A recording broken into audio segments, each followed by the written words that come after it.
Oh my gosh. OBS and I are having a fight today. OBS and YouTube are in a fight and they are making me part of it. All right, let's see. Do we actually have this working now? Hopefully. Oh my goodness. I hope it's working now. Oh, good. Good. Man, OBS and YouTube do not like each other today, and neither one like me. So I'm so happy to see you. Hi, Tarot Goddess. Hi, Judy. Thanks for being here. Oh my goodness. Hi, Cousin B. Yes, got it fixed. Man, I thought it was just going to be easy because I was like, oh, I went live yesterday, so all I need to do is, change the title and click, and nope, did not work out that way. But we're here now. We are here now. So thank you so much for being here. Hi, Annie. It's good to see you. Thanks for being here.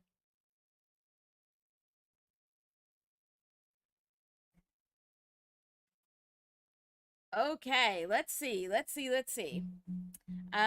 Now I need to get myself together. Hi, Josh. Thanks for being here.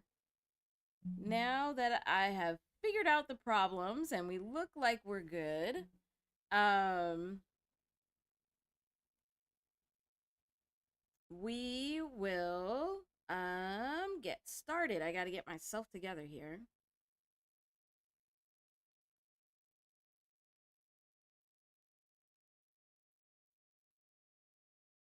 Do do do do do do do.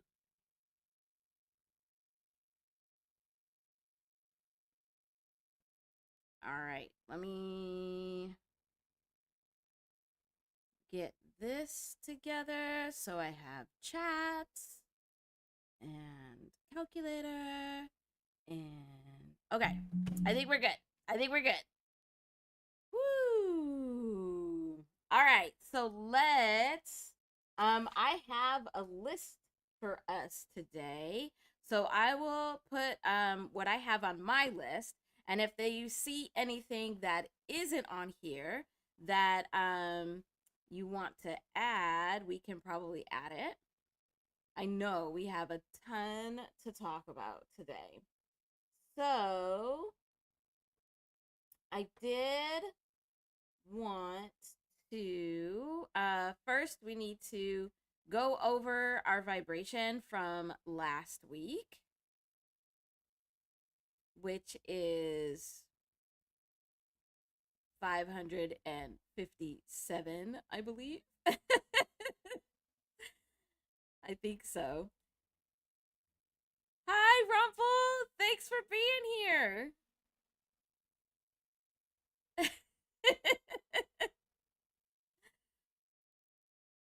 And then let's see, what do I have on my list? So I have that we need to talk about J. Cole's album that just came out. Why is this writing like this? See, this is what I'm talking about. I don't know what is happening. I guess we got hit with a big, huge radio burst of energy, or like radio energy or something. And we're still getting hit with solar flares, so I don't know. Maybe that's what's jacking everything up. It could also just be me. But we will talk about J. Cole announcing um, his Fallout album release and look at those numbers. Um, Also wanted to look at ASAP Rocky's album release, which just happened yesterday. And we'll look at those. We'll look at those numbers, and then thank you, Josh. did some work and helped put together a little bit on our we'll talk about the numbers and the astrology for the Rihanna love triangle. Dun dun dun. All right. So that's what we have so far. What else? Did I spell her name right? No, there's another A in here. Look at that. That's horrible. At least I caught it. Couldn't have that up all day.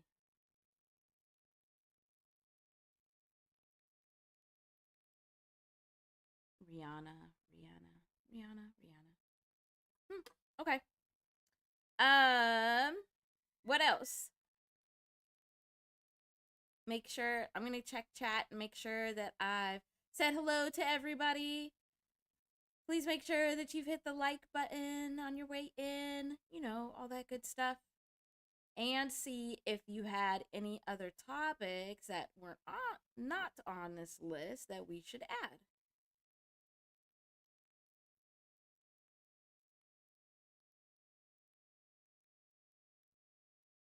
Okay, cool. I don't see anything else. Oh my gosh. Yeah, we can talk about that, Judy. We'll see if it comes up. Because like that, everything that's going on with Aiden Ross, what it looks like is so you know like how when there's like a big huge storm and the river gets filled up and then it's moving really fast and then it starts dying down. Um that vibrational river is dying down. We'll see tidbits of it, but there's actually others that are popping up. So we need to pay attention to those that are coming up. I'm sure that will definitely tie into what we're talking about today. But there seems to be something else brewing. And we'll see if we can pick up on some of it in what we talk about today. There's something coming. I don't know quite yet what it is. Oh yeah, because yesterday was yesterday that was Aaliyah's birthday. So we could put um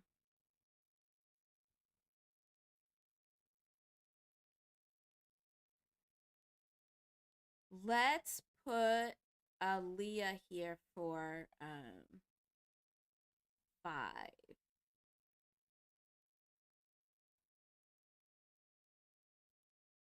And we'll see if we get to her, which would be sad if we didn't, but we'll see. Okay. So let's see. Let's get started.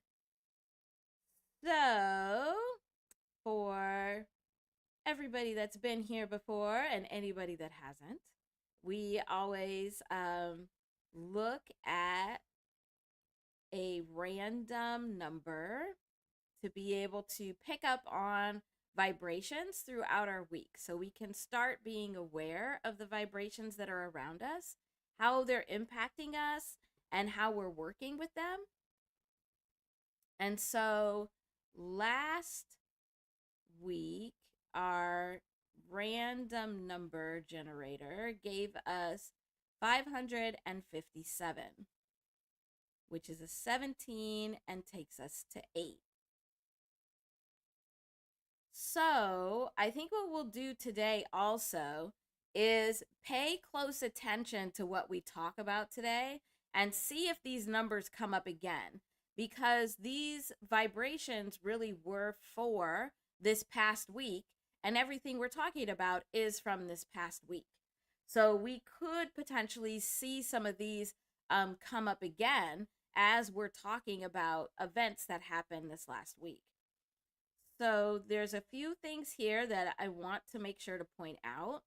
So we have two numbers here that have 7 in this far right position, where 7 is action and flow. So it's taking action, but in vibrational flow. It's like the perfect combination of masculine and feminine energy. And right now, currently, we still have Mars, Venus, which is representation of the masculine and the feminine. But also the sun is right there close with them. And we probably should just recap that a little bit because it's going to come up again in our conversation. So we have this action and flow. So it's whenever you see this action where it's happening very seamlessly, it's flowing very seamlessly. That's this action and flow where it's both allowing the energy and the vibrations to flow naturally, but it's also taking action when it's time for action. So we have that 7. And then the other piece is here with this 55, where 5 is change. But this 55 is the numeric vibration of the word karmic. So 55 is very much karmic change. So karmic change is when this energy has come back around. So whatever energy we've put out into the world, it's this energy's come back around and it's causing a change in our lives, whether it looks like the energy we put out or not. Like it's usually it doesn't look the same, but it's basically it's like that fuel was put out, and so now that fuel is coming back to propel change forward. Hi, Tiff Tiff. Thanks for being here. It's good to see you. So we have karmic change here, and then here with the 8, this is that reap what you sow energy. This is what karma feels like, because it is this energy that's coming back around. So 8 is these cycles. In particular, it's these infinite cycles coming back around, where it's like this repeat. It's like history repeats itself. Karma comes back. So we have multiple themes here of karma, or this reap what you sow energy. And we have multiple energies here that are around this masculine and feminine working together. Then we have our little 1 here. But this 1 is very powerful right now because we are in 2026, which is a 10-1 energy. Let me move this down a little bit. So these were the vibrations that we were looking for throughout the week, but also pay attention to see if these numbers, any of these particular numbers or themes, come up as we're talking about events that have happened during the week in hip hop.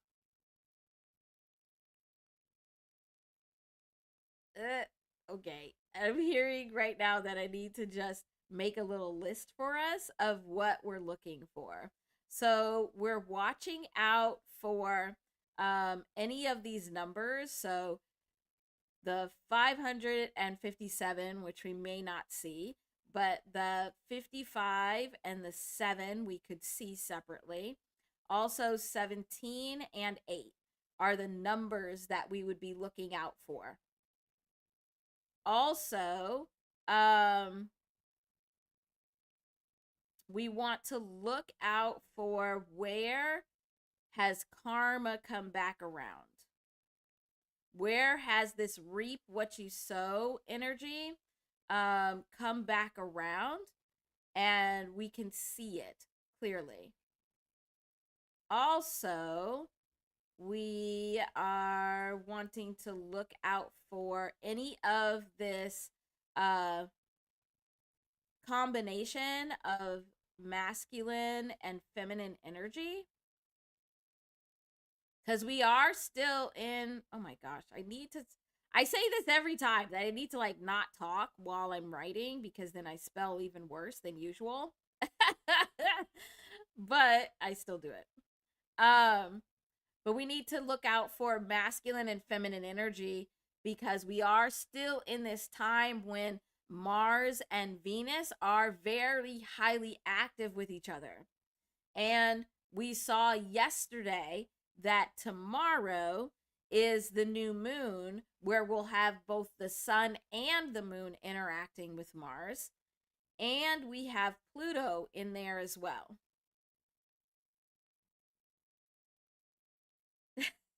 Okay. You're all friends with karma? Okay. I guess I could be good.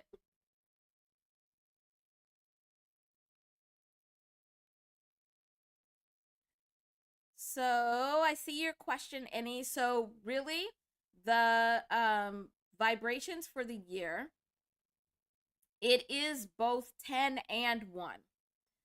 So when we just add up the numerals in the year, we do get 10, and we want to recognize that 10 because that 0 is very important.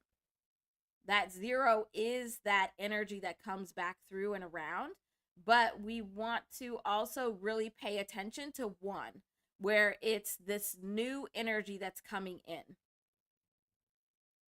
And if you haven't seen it yet, I did put out like a general video on 2026 that broke down all of those vibrations.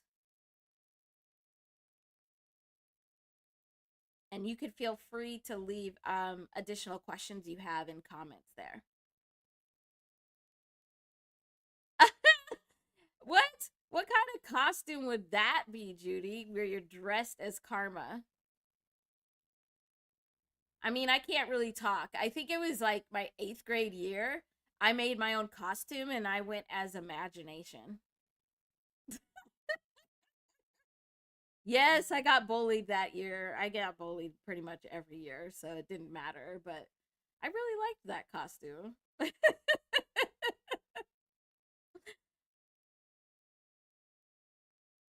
Oh, no worries, any.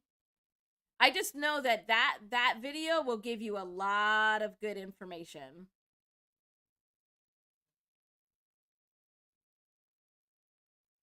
All right, so let's jump in to looking at J. Cole. Well, and I think you all correct me if you feel differently.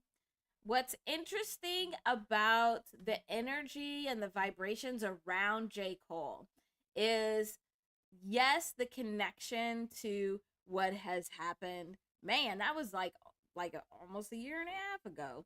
But that connection to um bowing out of that amazing rap battle. Like that if J. Cole had stayed in that, it would have been a whole different thing.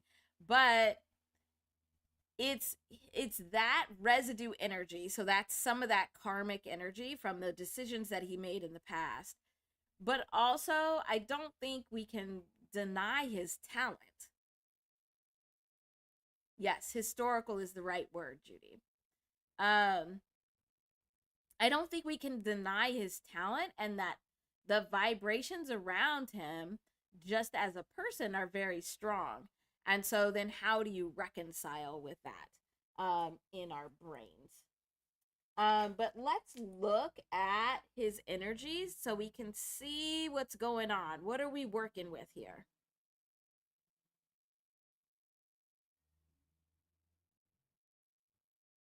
Yes, cousin B, I agree. Like like we can still enjoy his talent. He's really good, but when he gets to talking, yeah, crazy. Like, yeah, then it's off-putting. Then it's off-putting, but let's look. Okay, so J. Cole. So if we are, well, let me first get his, because I wrote some of the stuff down to make sure I had it. So, I hesitate for people's birthdays. um, when they don't give permission to look at them, but it's kind of out there, so I know I say this every time. But his birthday is January 28th, um 1985. And so then that life path number, his life path number is 52, which is a 7. And then if we use our little um key where A is 1 and we go all the way to the English Z is 26, then we get his name, which actually is 10 plus 3 plus 15 plus 12 plus 5. Then this is 45.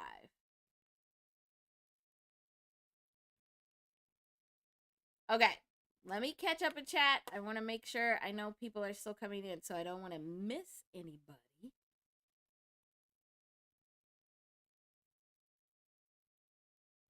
And make sure I'm not missing messages either. Hi, Raina. Thanks for being here. Welcome in.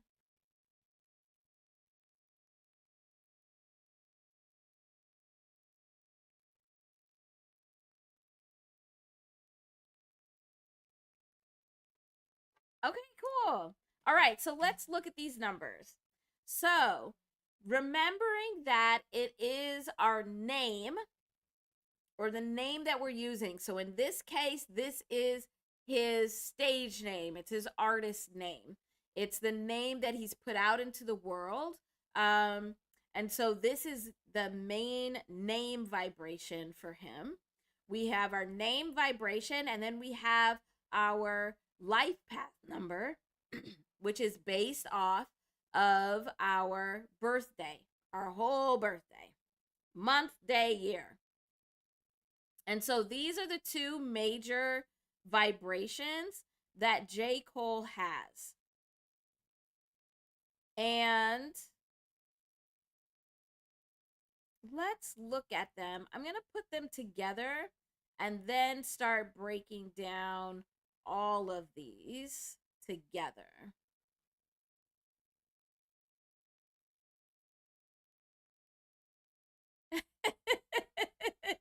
Rumple. You crack me up. So, 45 plus 52 is 97, which takes us to a 16 and then to another 7. So the first thing that I am noticing, and I'm sure you're noticing also, is that he has quite a few 7s here.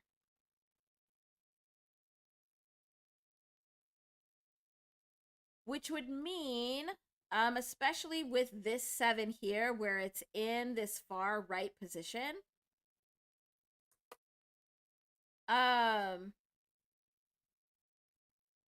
which means that it's really important. So the way that his energy and his vibrations work, just based off of his name and his life path number, is that it's really important for him to recognize what is the right action to take in the right timing. He can he cannot rush things, but he also, so he can't rush things and can't force things, but he also can't wait too long. And so that might be some of the dissonance that we're feeling from his announcement and from the album, the Fallout album finally being announced to come out, is that it may feel like it's taken too long. So it's out of vibrational flow. So you could be out of vibrational flow if you're trying to force things and go too quickly, or if you are waiting too long and then the flow has weakened. So just like we just talked about, where these vibrational flows can wax and wane. And so it is about this divine timing, this right timing with that 7. But right now, currently, is a really good time for this 7 vibration, because we do have that Mars and Venus in alignment and that energy working together. So, yeah, this is kind of the back and forth that seems like is what's happening.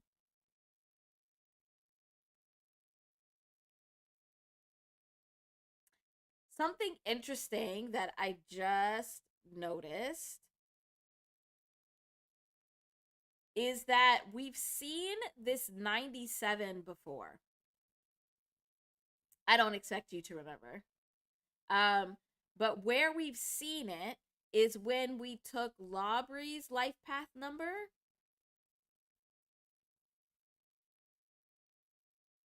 And it was so it was Laubry life path number, which is 58, plus the life path number of hip hop, to see the relationship that he has with hip hop, and that's 97 also. So J. Cole's name and life path number together are resonating at the same vibration as Laubry's interaction relationship with hip hop. Interesting. Okay, I gotta get caught up and see what you guys are saying, because I know I can feel you all are having an interesting conversation that I'm missing, and I'm missing it. I don't want to miss it. I will drink water while I scroll through, though.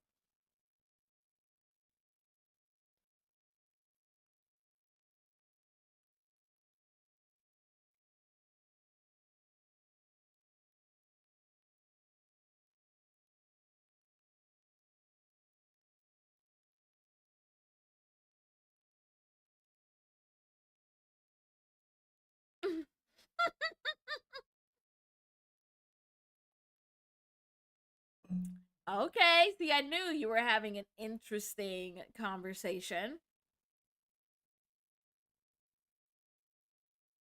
Yeah.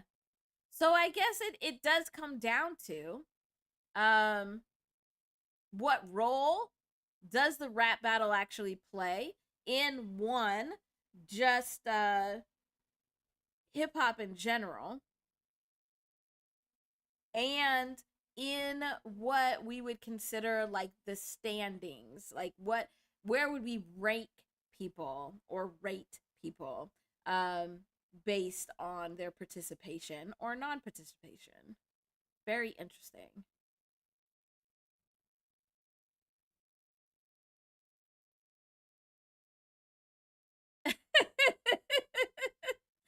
Oh my gosh.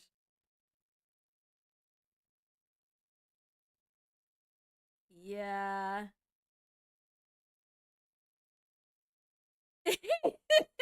He rode his bike, Josh. He rode his bike.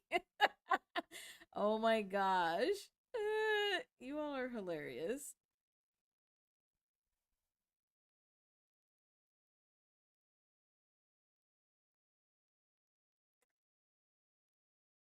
Yeah. Right, exactly. Okay, you guys are on it. I don't even need to contribute. Where it is like this, where does it stand? Where do you stand? What do you stand for versus your talent, and how are they aligned or not aligned? So with J. Cole, like even just looking at your conversation, we're very much seeing this 97 playing out. Where when he feels like he is taking action at the wrong time, or when he does take action at the wrong time, then he can't get to this 9.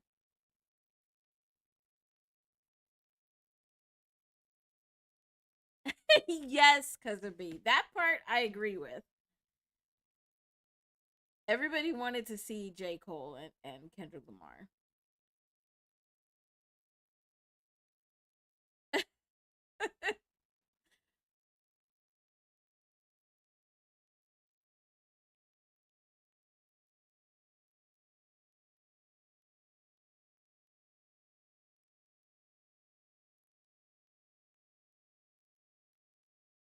Yes.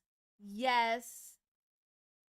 So any I would ask you, um, if it was outside of the hip hop world and somebody stood up and said that they believed in something and they were standing 10 toes down and strong for something, but then backed out when it was time for the real fight, like if they were needing to go and like actually stand with the people, and they backed out, would you still feel the same way that that was like their choice to do?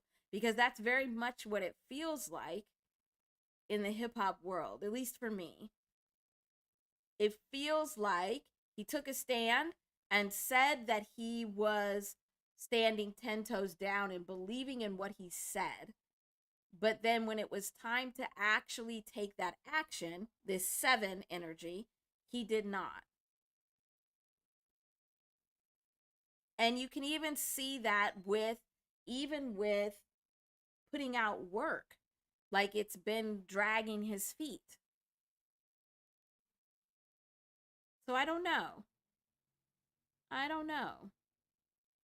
I'm going to let you all keep debating.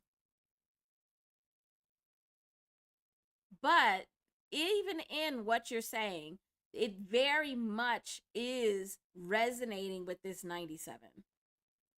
So he has this 7 and this 9 here. So he has the 7 coming from his life path number. And he has the 9 coming from his name. Yes, people do make mistakes, but they have to take responsibility for it. And they have to stand 10 toes down on that mistake, is just as well as if they stand 10 toes down for what they believe in. So, no, it's not the end of the world. But what else do you have to stand on if you don't have your word to? If people can't believe that you are going to follow through on what you say, then it damages your credibility. That's all we're saying is it's damaging to his credibility. So even after he apologized, that doesn't go back on the fact that he didn't stand up and continue with what he said he was going to do. So, and nobody's denying his talent. And nobody's denying that there's not a possibility for him to be able to redeem himself. The question is, what would it take for him to be able to redeem himself? Because nobody's denying his talent at all.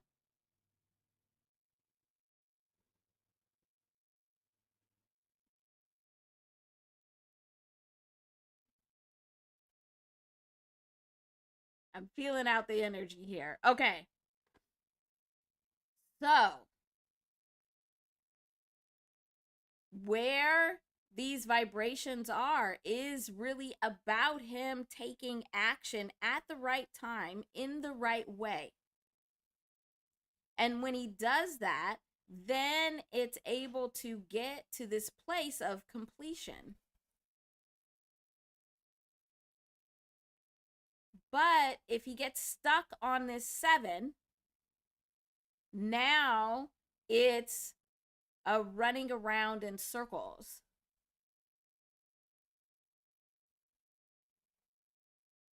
And that's kind of what is being observed. Now, the thing is, like we keep saying, well, I know I keep saying that we're not denying his talent. And that talent is coming actually from this 52. 52 is the numerical vibration of the word heart.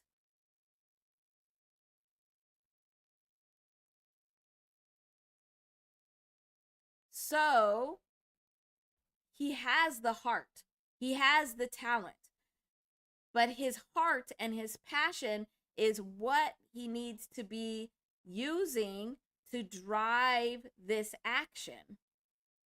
When what his heart is saying and what his heart is doing and his actions do not match, then he's going to get questioned.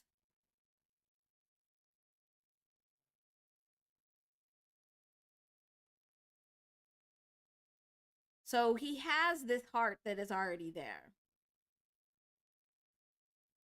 The other thing is when he actually gets this flowing, when he's actually in his vibrational flow,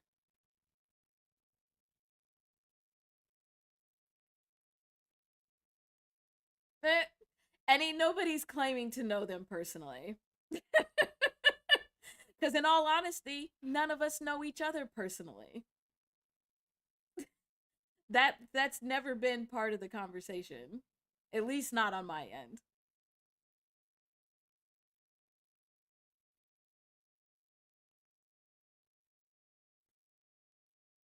So, but let's look at what these vibrations are actually around him. Because the way that you know if he is truly in vibrational flow is he will manifest this 97. He will be able to take action, and that action will be in flow. So it's at the right time in the right way where it'll bring an end to a completion, an end to any of this back and forth conversation. When he's able to do that, everybody will know because it brings this tower. Because remember, this 16 is this tower. This means he has the ability to make some big, huge changes in the spaces where he goes.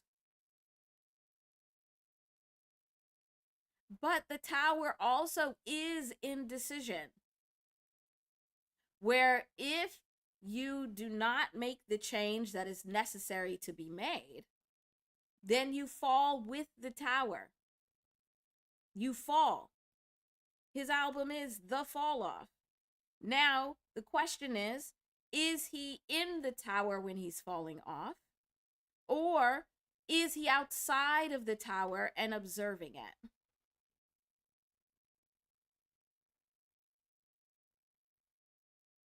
We're talking only in the hip hop world, Annie. That's it. Just like I said at the very beginning, I do not like to pull out people's birth numbers to talk about them personally because they are not here to give full consent. So, whenever we're talking here, we're only looking at how the vibrations are interacting in the hip hop world. That's it. And if any of the topics or anything that we discuss um, is bringing out anything from anybody, any kind of emotion or any kind of triggers, then that's something that you have to look with inside you to figure out why. Because nobody here is judging. So if there's a pain point for any of us, then that's a lesson for us. And it doesn't have anything to do with these people that we don't know.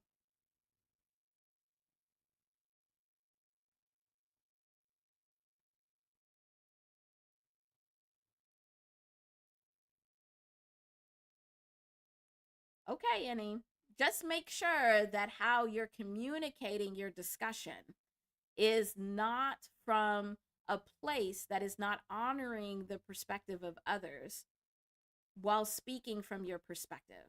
Because that's what we all have to do. Because we remember that all perspectives together give us the full truth. So we need everybody's perspective. We need to honor everybody's perspective so we can actually see the truth.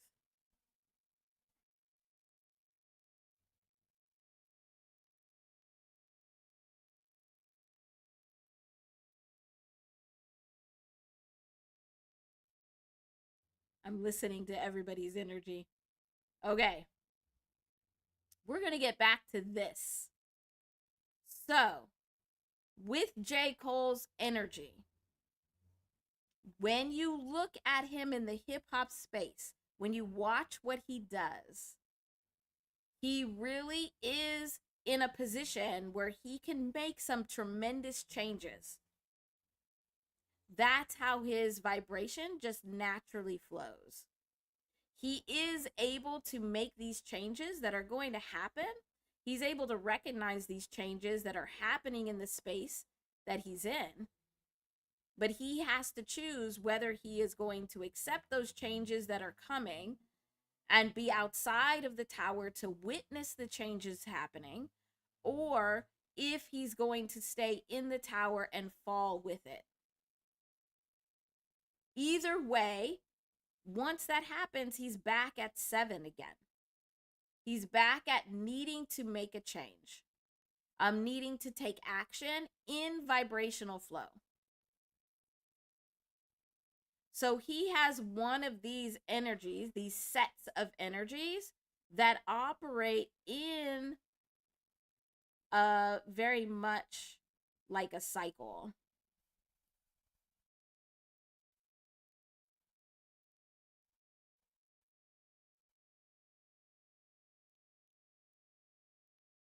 Not everybody has this. So when you see this a lot of the times are people that can have a tendency of taking a long time to really try and think about what they're doing and get caught up in these circles of indecision. When they make the decision, it's great. When they're confident in this cycle that's happening, they do great things. So not everybody has these energies that cycle this way. But J. Cole does. The other thing that's interesting is that this 45 of his name actually highly coincides with 2025 because we could have had the 20 plus the 25 that gives us 45. So doing more of this action in 2025, he would have been in a more pronounced vibrational flow. He would have had to not do as much work.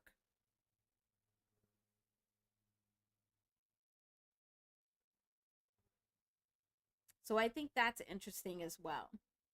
But let's look at the title of his album and the release date.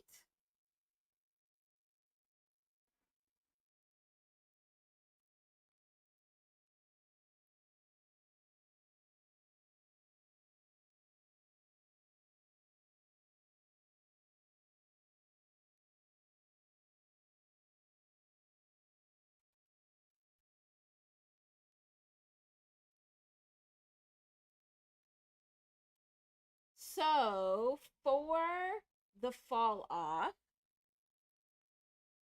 this actually,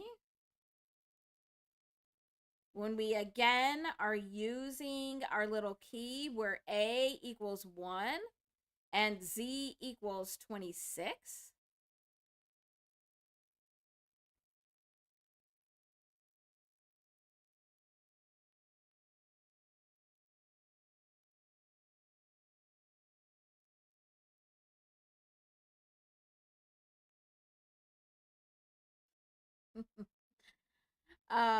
Then the fall off actually gives us 91,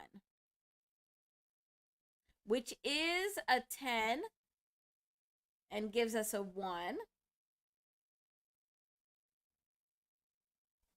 But where we've recently seen this 91 before is 91 is the numerical vibration of the word mirror. So it means that the vibrations that he's putting out into the world with this, the name of the album, is he's presenting a mirror. Now, if he's using this mirror to reflect on himself, then I think people would approve of that. Versus if he's using the mirror to show out to others. And I don't think it's just him. I think that's pretty typical when you have not just an artist, but anybody that is, instead of using the mirror to reflect on themselves, you are using it to try and show other people their reflection, or trying to force other people to see things your way or differently. You'll have a very different kind of impact.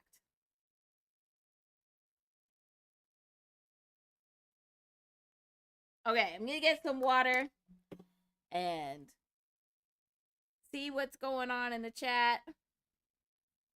I know you all are still having your debate, which is fine.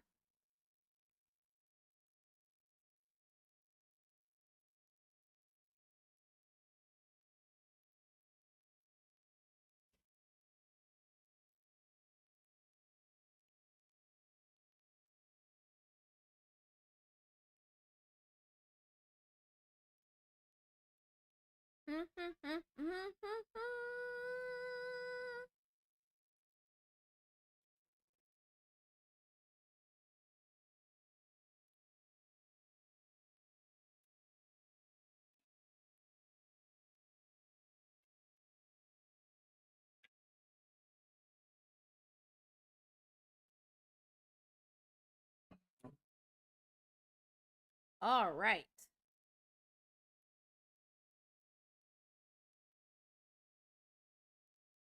Yes, it was where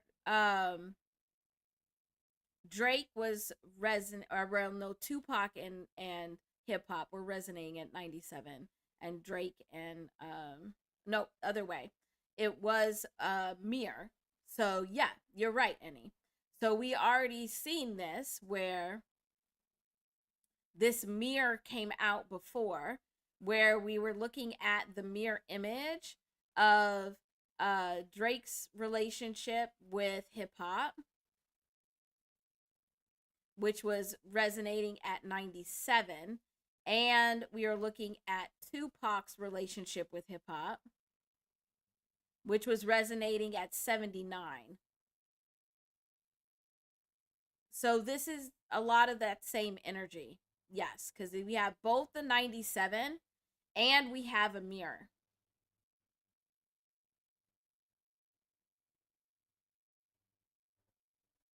Mm-hmm. Yeah. Yeah, I talked about that a couple of times. So it is a lot of this same energy that we had in our discussions of Drake really trying to take on the image of Tupac, trying to embody that without honoring his own vibrations, without honoring what his own vibrational flow was. And we have a lot of that happening here again with J. Cole.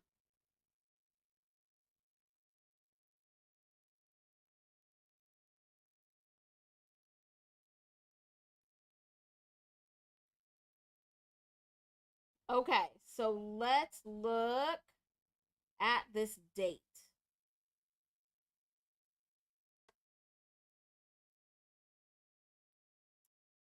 Well, and before we do that, let's look at these together.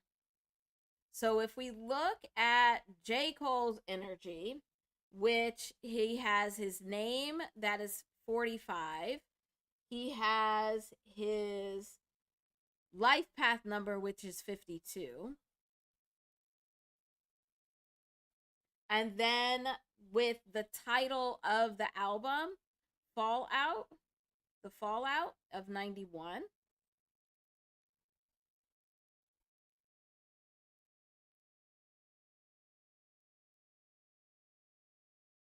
Now, if we add these up, we are getting 188.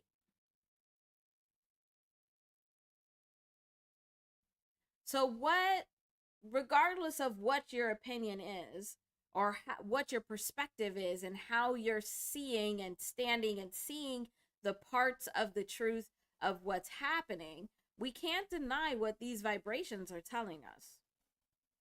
With these two eights here, this is very much this reap what you sow energy. It's the energy that's coming back around.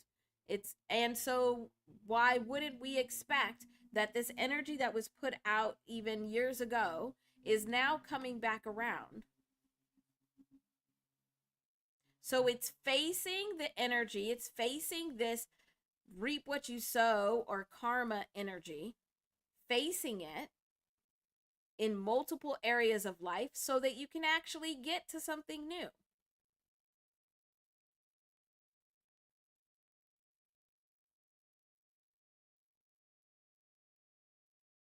So regardless of where you stand, you can't deny what the vibrations are actually telling us.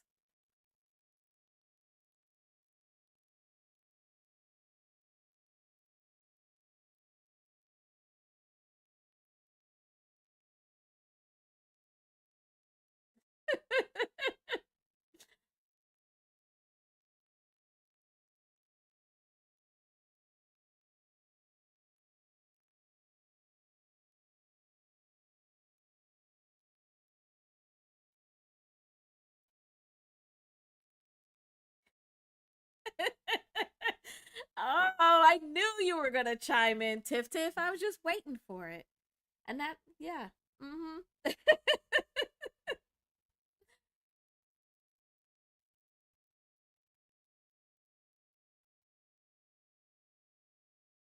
Good question, Rumple.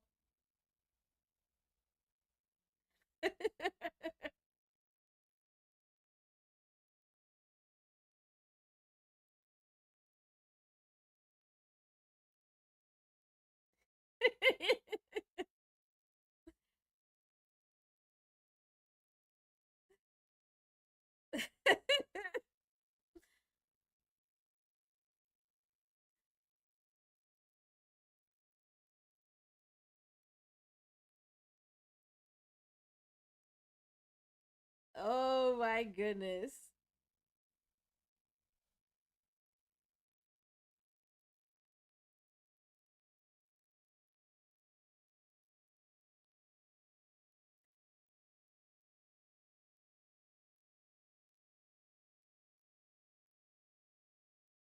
Yes, raise your hand.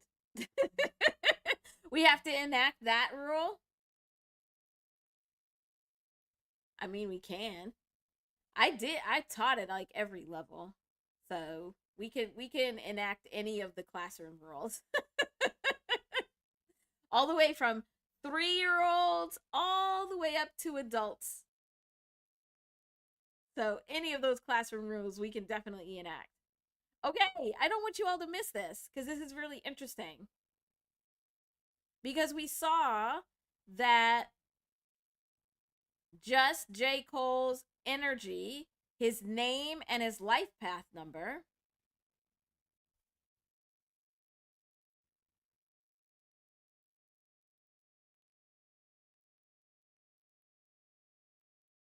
is resonating at this 16. So it's this tower energy around his action.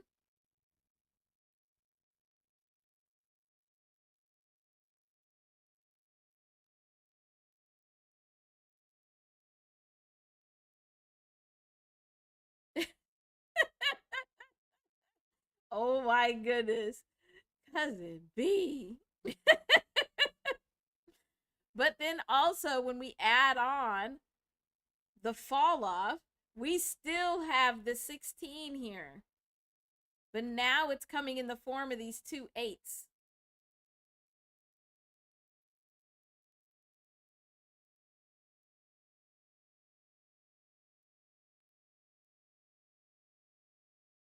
No, that's not what it's saying, any. It's saying that the best way for him to move forward is to face the energy from the past. That he has to. He has to face the energy from the past. Which we all do. But it's more intense for him.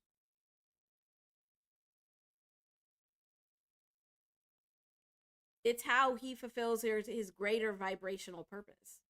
That's it.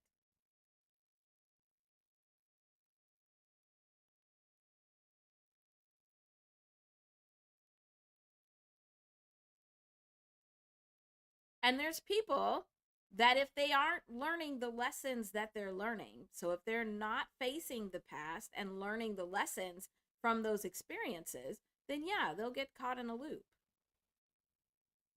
But that's for any of us. It's just more intense for some of us if the vibrations, because these are the vibrations he's putting out into the world. He's chosen this name.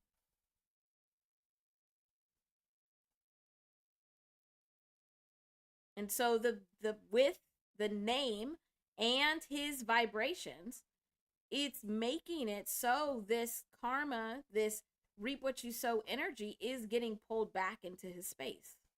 It is what he has to face.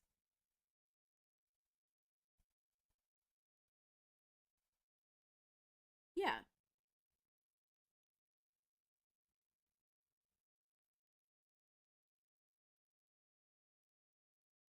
Mhm.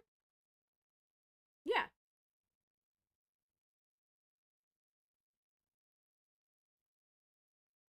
So now that we have these three numbers together, so now we're at 188. We have one more number vibration to look at, and it's actually the date that has been chosen. Now, one thing that is interesting about this date is that we have another significant planetary alignment that's happening right around this time.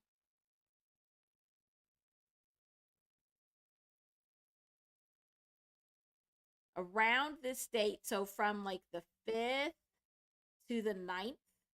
Actually, I want to use a different color.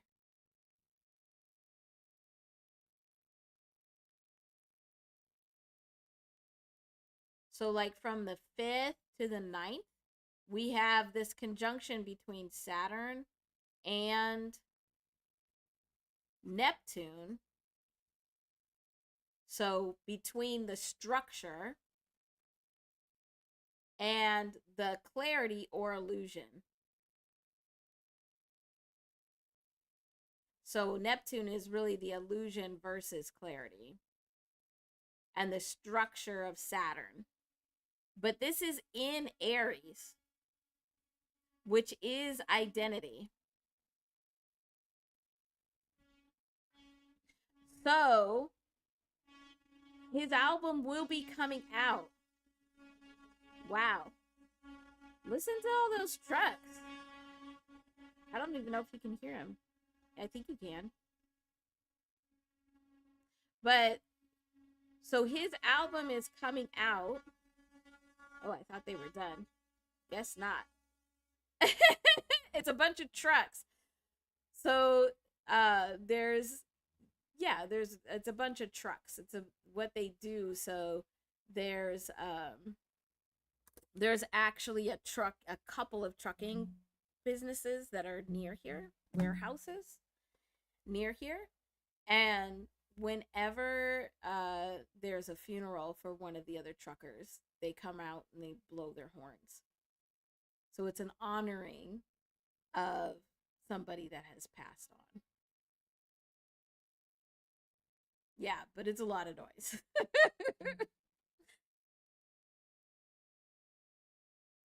But it is, I mean, I don't want to put past the universe that it's actually also a very much a sign. And because it did come at this time when I was saying that when this alignment is happening, it's a questioning of the identity. It's a questioning of the structure of identity, and you are able to see very clearly what everyone's identity is made up of. What is the structure of it? What parts of it are illusion? What parts of it are clear and authentic? So this is a time where it is a falling away of the mask. And so that is not coincidental. So at this time where this we have this energy of falling of the mask, um is when his album is going to be coming out.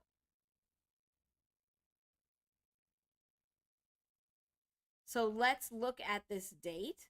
So if we do 2 plus 6, and we know that 2026 is our 10.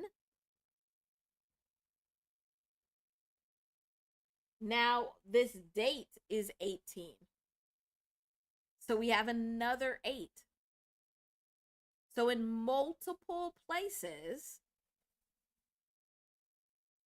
he is needing to face this energy that is coming back around.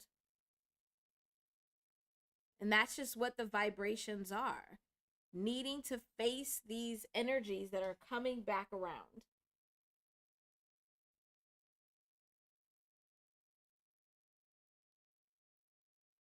Yeah, we don't need to do that.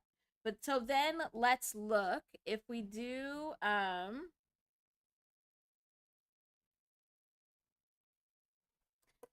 yeah, so whenever you're doing your life path number, when you're looking at a date, you always get the year to a 2-digit number first. Just like we do when we get our life path number. So we get it to 10, and then that's what we add to the month and the day.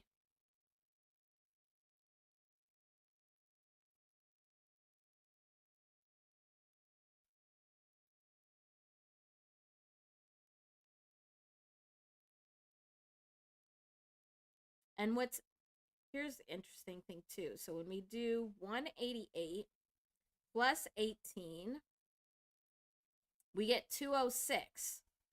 And the way that he has written, it's all these 2s and 6s, which is 8.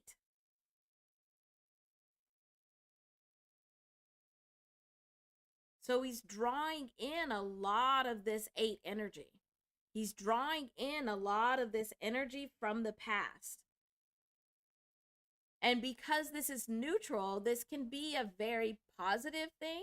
It could be a negative thing. And it's going to be different for different people based on their perspective. But all of those perspectives are part of the bigger truth. But just look at all these 8s.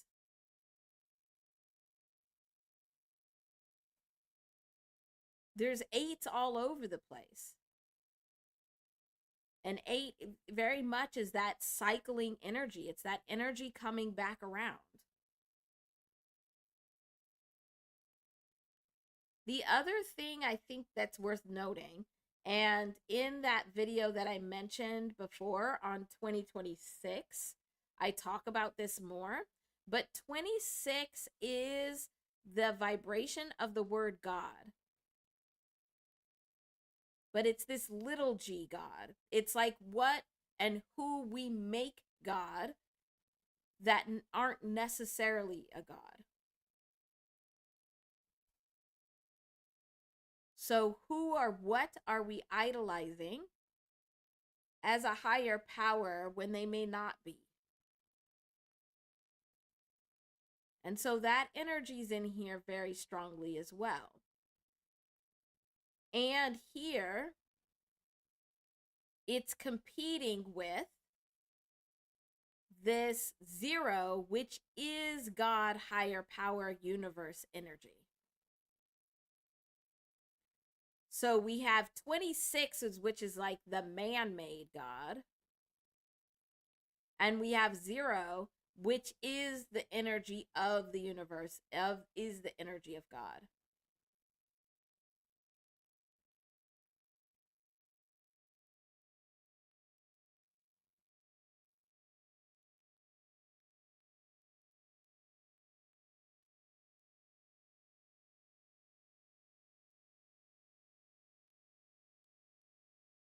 So I think, I don't know if there's really much more to look at, because really these dominant energies that are coming up very much are like these 7s and 8s. Luckily, it's not 6, 7. Act like I didn't say that. But it's very much these 7, 8s, and really some 9s too. So whatever else we were to look at, we're not going to look at anything else, because we are already to a place where it's coming back around. Yeah, no, don't. I didn't say it. I didn't say it. Don't repeat. But we're seeing very much this energy of 7, 8, and 9. Where 7 is taking this action and flow, it's honoring the vibrational flow that is happening and taking action in a way that honors that vibrational flow. With this energy of karma, or reap what you sow, and actually bringing to an end or completion. So he does have this 9 energy in here where he could end all of this. He just has to take the right action at the right time and face the past energy.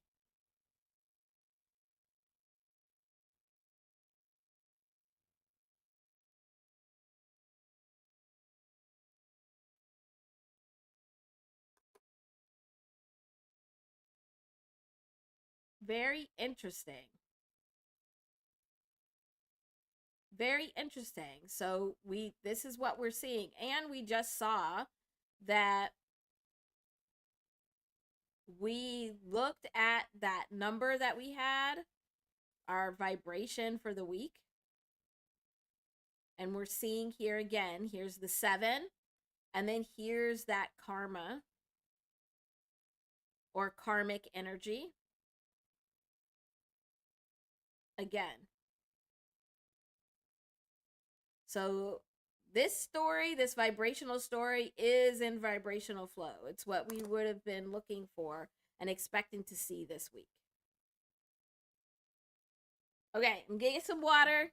Make sure I've answered all of the questions here, and then we can move on.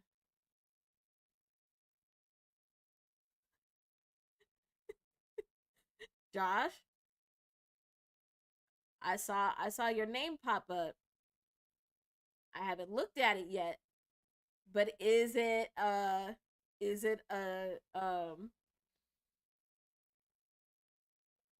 dad joke?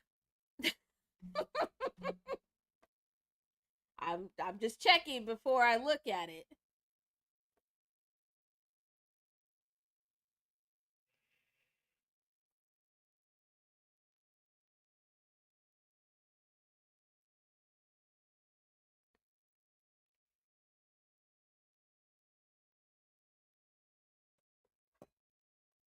Okay, this was a good one. All right, let's see. Did I get all the questions?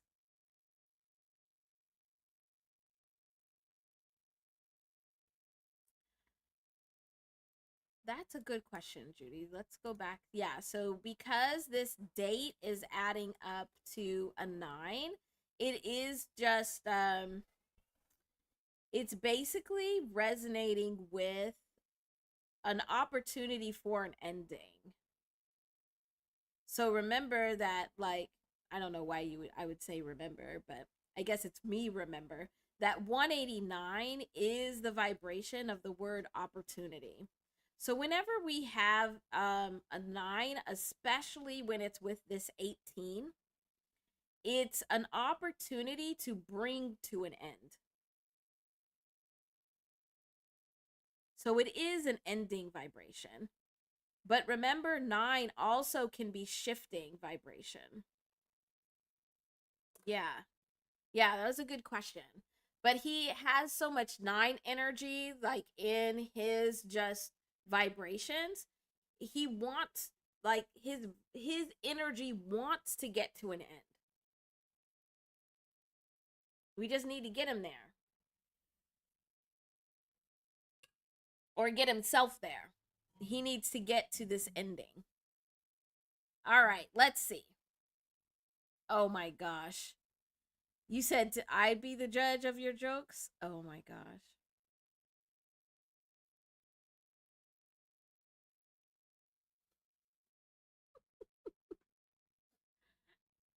Oh, Josh. I don't know what to say about that one. I don't know what to say about that one. You be pulling out some good dad jokes, but sometimes they just be a little bit off. I like them though. That's funny.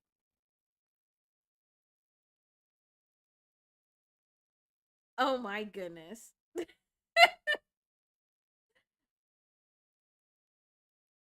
Oh my goodness. You all are okay, Josh. We gonna get to some areas where you can redeem yourself and your dad jokes.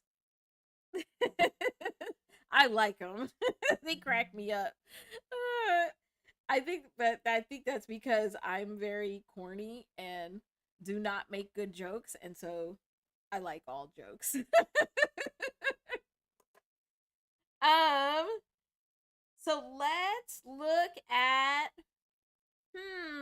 what do you think? Should we combine ASAP Rocky with the Rihanna love triangle?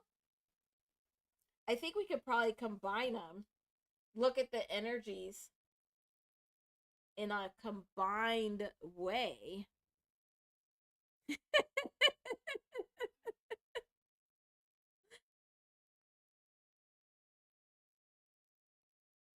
Because I think if we combined them, then we would actually have time to be able to get to Aaliyah.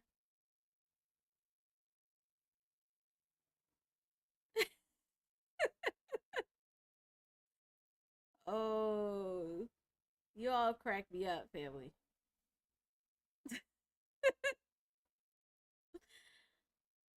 All right, let me see if I can find. Let's combine them. I'm trying to think of how we can combine them.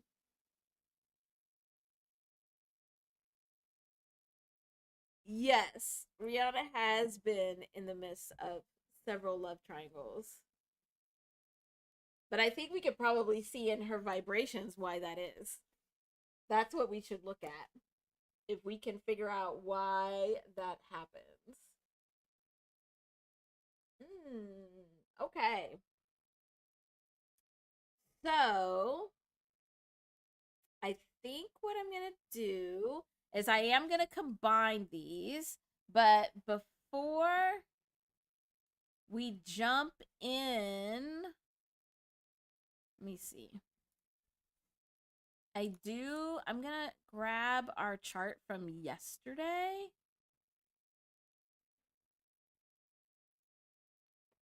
To be able to show what vibrations we have going on. So then we could see why right now at this moment this is intensified. All right, here we go.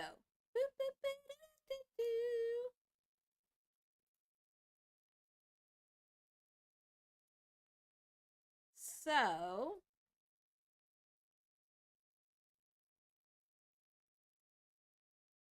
this is the chart for tomorrow when we have the new moon. And when we have the new moon, it means the sun and the moon are together. But what I wanted to point out is happening right now is we have right here, we have Mars, the sun, and Venus are all sitting here like exactly together. And they've been together like this for like a week now. Venus is the fastest moving, so it'll be the one that moves away the quickest. But they are still moving together right now. And Mars is the vibrational equivalent to masculine energy, and Venus is the vibrational equivalent to feminine energy. And so we talked about this before when we were looking at what was happening with Doechii and Aiden Ross and Glasses Malone. And we were seeing this interaction between this masculine and feminine energy and how the sun was putting a spotlight on it. Yeah, this is the same one that's happening. There's some things that are a little bit different right now. Where what has happened, because Venus moves the fastest, Venus actually has moved out of Capricorn into Aquarius and is sitting right next to Pluto. When we talk about romantic relationships and how you're interacting with them, we talk a lot about Pluto. So when you think about platonic relationships, it's like plutonic relationships, because Pluto is the planet and energy of transformation. And so our closest relationships are those that help us in our transformation. They teach us the biggest lessons for us to be able to grow. So we have this Mars, Sun, Venus coming closer to Pluto, where this relationship between the masculine and the feminine is bringing out lessons of transformation. On the other side,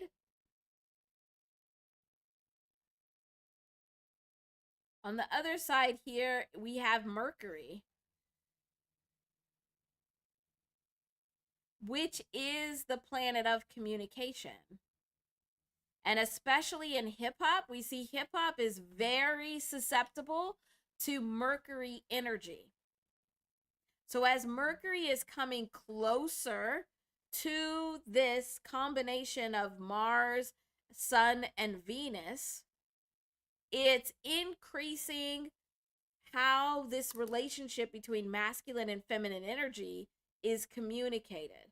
We're going to hear more about it in different ways.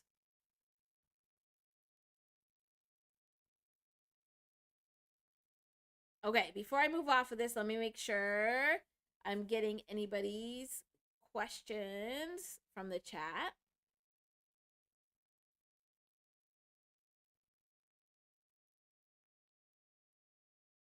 Oh no, Josh, stop. No, no, no. Yes, so I think I answered that already for you, Annie. That yes, this is the same as last week.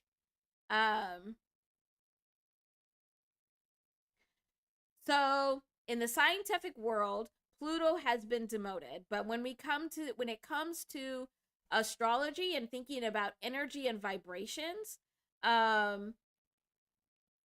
it's still impacting the earth. It's still in a position of impacting the earth. Because even we've always had in our astrological charts, we have Lilith over here and we have Chiron over here. And these are always been asteroids. They've never been planets, but they still are impacting our vibrations and the movement of energy through our space. And that's why we recognize them on these types of charts. Also, we have, since we're talking about it, we also have on here the nodes. So we have the nodes, and then we have like our other points, but these are just calculated points. They're not even an object. These are calculated points based on the moon.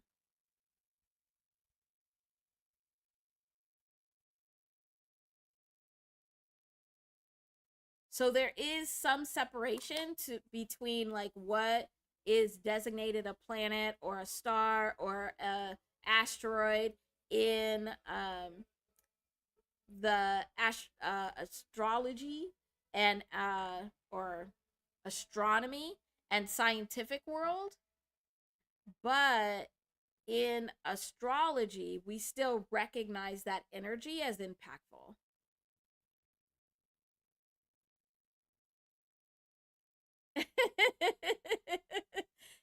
Yeah. Oh my gosh, that was a good one, Josh. That one does deserve a prize. That one was good. But does that answer your question?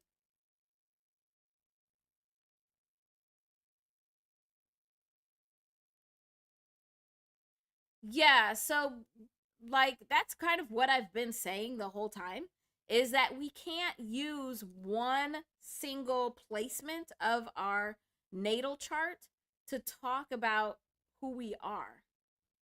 It's a layering of all of these different vibrations that make up our vibrational core. And so with your horoscopes, it's just looking at the sun, but we've always had multiple ways of how people are depicting what is seen in the sky. So this is a 12 house chart, but there also is a 13 house chart. And if you look at Eastern, these are both Western astrology. If you look at Eastern astrology, they have a completely different chart and completely different names for some of the planets and the placements. So it all is about how are we perceiving the vibrations and the energy around us, and how are we interacting with them. So the most important thing is just to pick what you're going to focus on and then turn it for yourself, because really all of this numerology, astrology, um any and all of that metaphysical space, it's all about learning about yourself and your own energy, um so that you can learn your lessons, so that you can heal yourself, and so that you can step into a place of manifesting your blessings.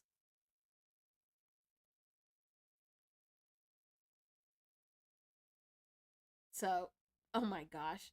So, so now we have Dopey and Doc.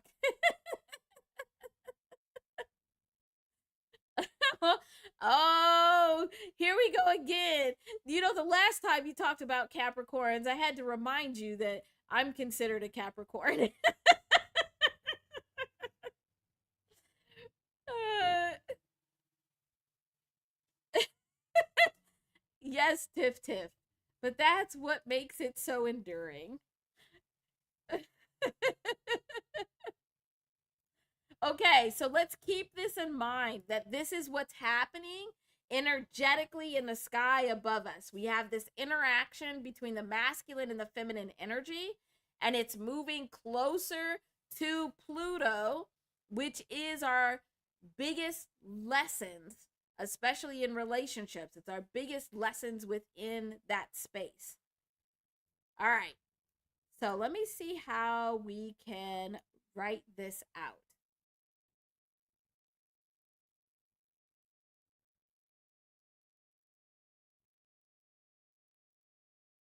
Yes, thank you, Rumpel.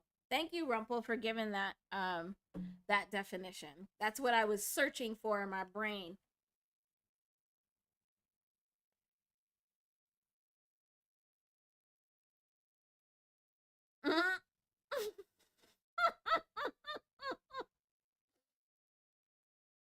Josh, you almost made me spit out my water and choke. But that just means it was a good joke. A good comeback joke.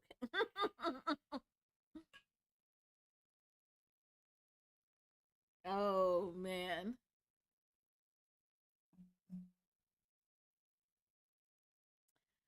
Okay, so let me see. How can we do this?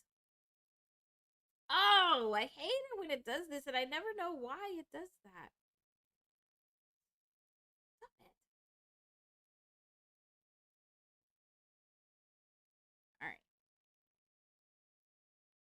Turn that off and turn this on. Okay, let's try this again. So let's actually make it like a triangle, and then we will put and then we'll put extra for ASAP Rocky to look at his album. Okay, I think that's how I'm gonna do it. So let's do Riri up here. And February 20th is her birthday. And so Rihanna, or Rihanna, I never know how to pronounce it. And I always feel like I'm being disrespectful and mispronouncing it every single time. Um, this adds up to 65, which is an 11, and then a 2.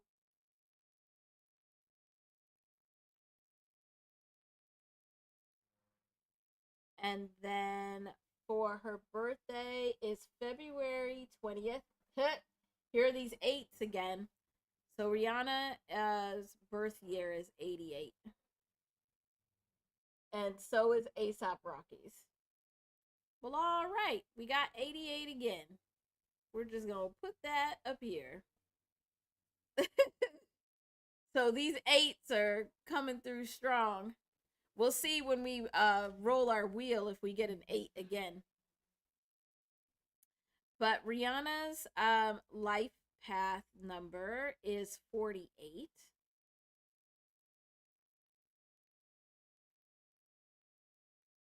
Which, first thing to note, is a 48 life path number. This is the same as Kendrick Lamar. Just saying. So that same kind of energy. Oh my goodness. What in the world is happening? I just looked over and saw Cousin B saying, Tiff Tiff and Josh sitting in a tree. What in the world? Oh my goodness. All right. I'm going to look back over here. Yes, Kendrick Lamar's life path number is also 48.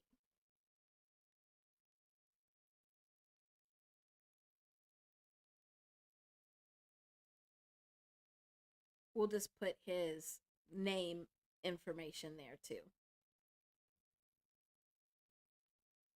Okay, so then if we do, we'll stay with this purple. We do 65 plus the 48. What do we get there? Let me just use a calculator. Maybe. Like, how do you use a calculator wrong? We get 113.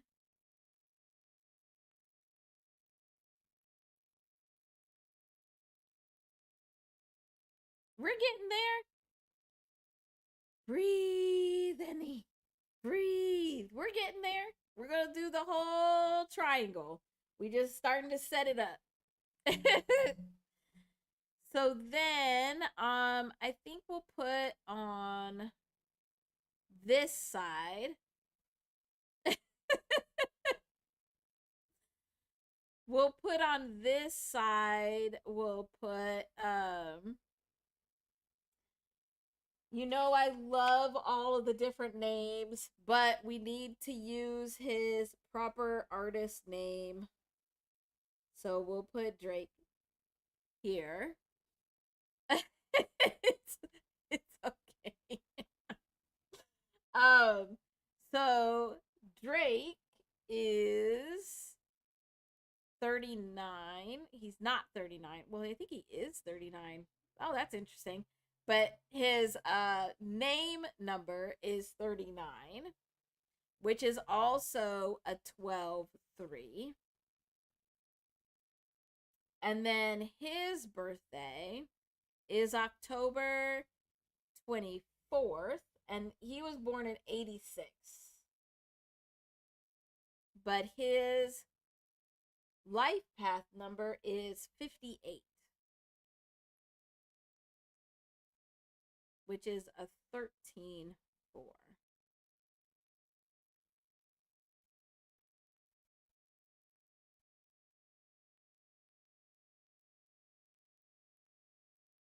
Okay, so let's look at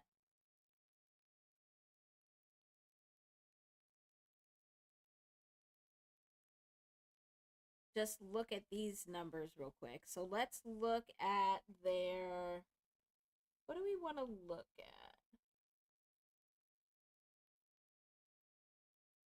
I think we just look at life path numbers. Because we can look at names and life path numbers, but I think that's going to give us too many vibrations and it'll kind of muddle it up. So it'll be harder to see the actual story. So let's just look at life path numbers. So then that's 48 plus the 58,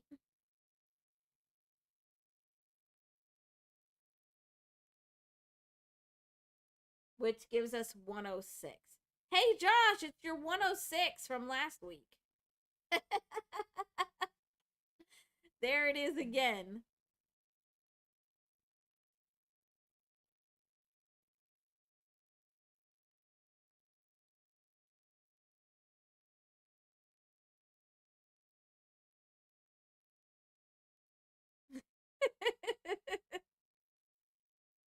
Oh my goodness. Rumpel. That's a good one too.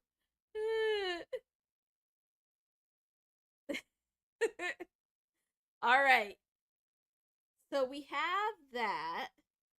I think we'll wait and break all of these down together. So let's look at ASAP Rocky specifically. We'll talk about his album and then we'll start looking at these vibrations together and see how they're interacting with each other. Okay, so I never know if I should actually use the S or not because he uses the $ there, which actually does change the vibration. But I tend to use the S just because of the way we say it. So when you say it, you're including the S in it.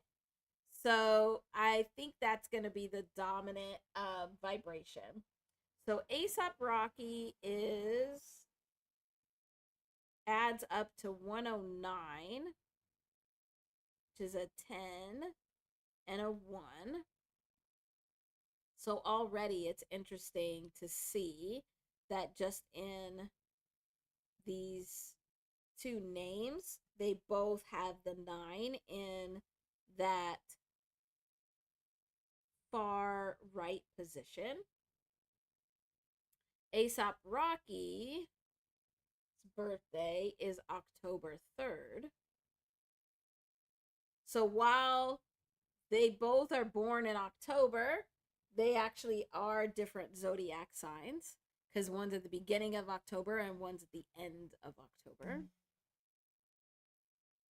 And A$AP Rocky was also born in 88. So there's our 88 again. Oh, this is interesting. So A$AP Rocky's life path number is 39.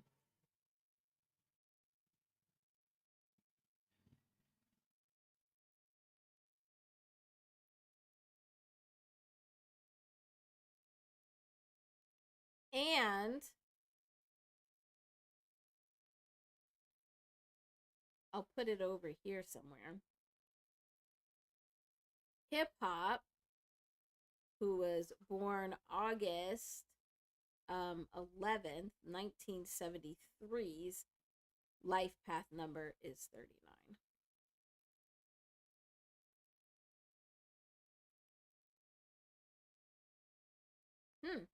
So that's interesting. Also, there's a lot of 12s in here. We can see already. I know. I said I was going to wait to do some interpretation, but oh my goodness. Yeah, we'll move this.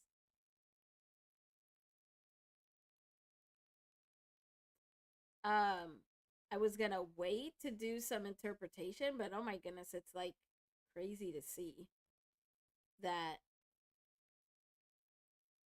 we have a 12 here, we have a 12 here, and we have a 12 here.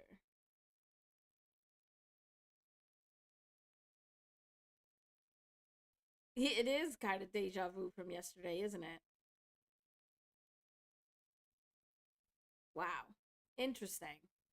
All right. It's already coming together.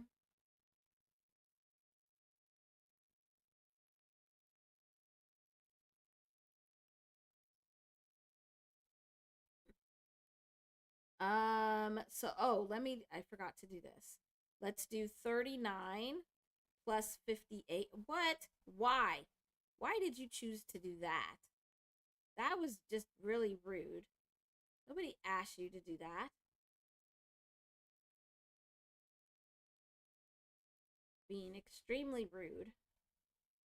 Talking to my whiteboard. That's how you get replaced. All right, here we go. So 39 plus 58.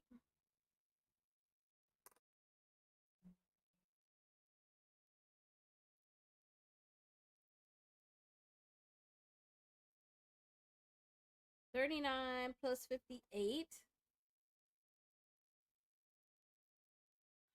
Is 97. Oh, okay, that's why. I was just that we just talked about that. So we already looked at 97 because that came up with Cole's. And because Drake's name is the same as hip hop's life path number, that's why we're getting the 97 again. Well, okay.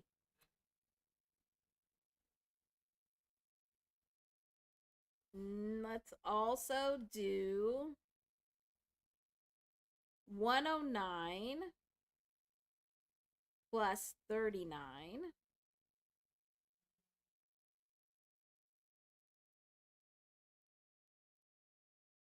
is 148,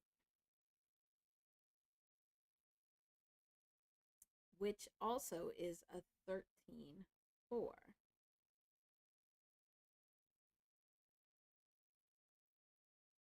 Okay. There's some interesting numbers coming out here. Interesting numbers. Let's look real quick. Let's do the life path numbers for um Riri and Aesop Rocky. So 48 plus 39. So that means that this vibrational relationship between Rihanna and Aesop Rocky would be the same as her vibrational relationship with hip hop, because since they have the same life path number. So that's interesting.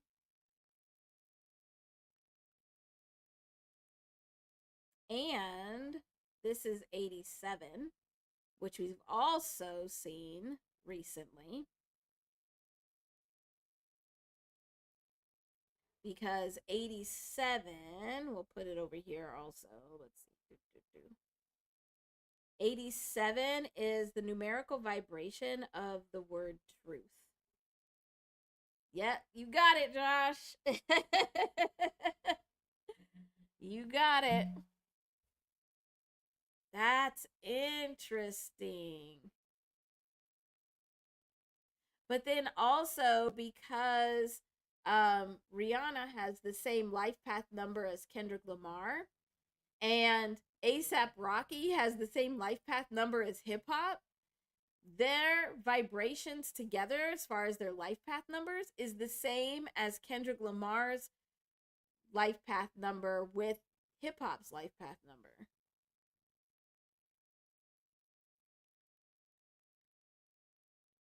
Interesting. So it's like Rihanna and ASAP Rocky's vibrational energy is the same mix and relationship movement and energy as Kendrick Lamar's relationship with hip hop itself. And both resonate at this vibration of the word truth. Wow. Well, okay. That's something. Very interesting. Okay. So I'm going to leave that alone just for a minute, even though it's hard because I really want to start breaking these down. But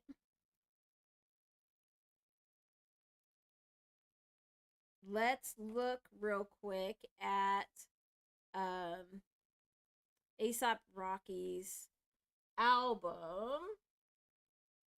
Let me find my page.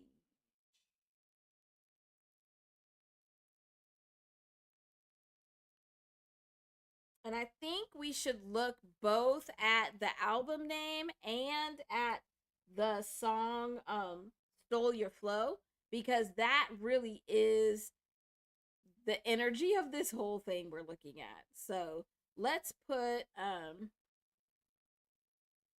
Stole Your Flow right here. And that is 153. It goes to a 9. All right, so we'll leave that there for that set of energy. And we'll look at that here in a minute. But let's look real quick at, so we know ASAP Rocky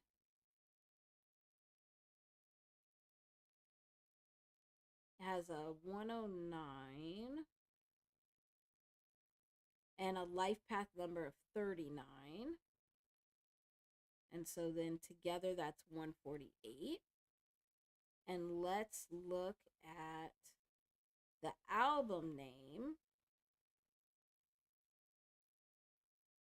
which is Don't Be Dumb.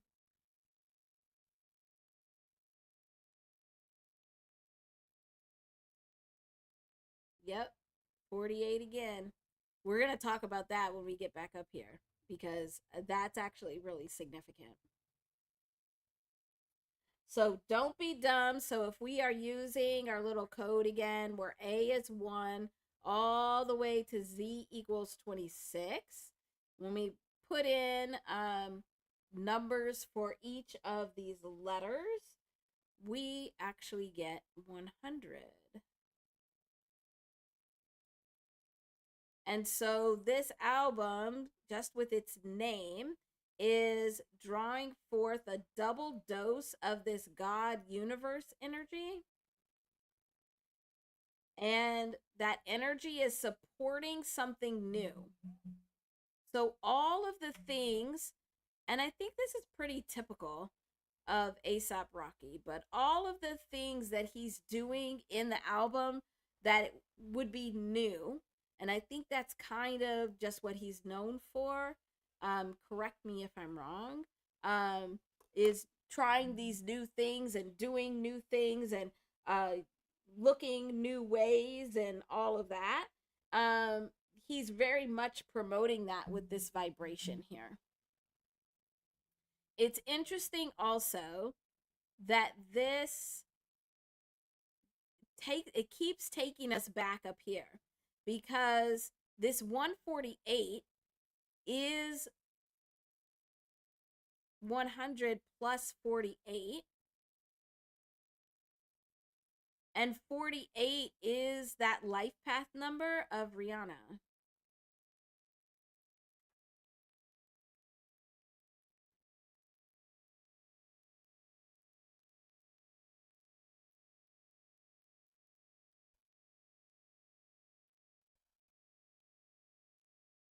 So interesting.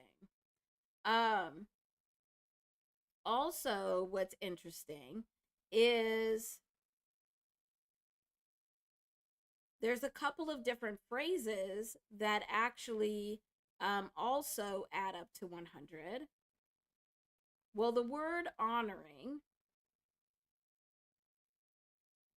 is 100, but also the phrase hip hop is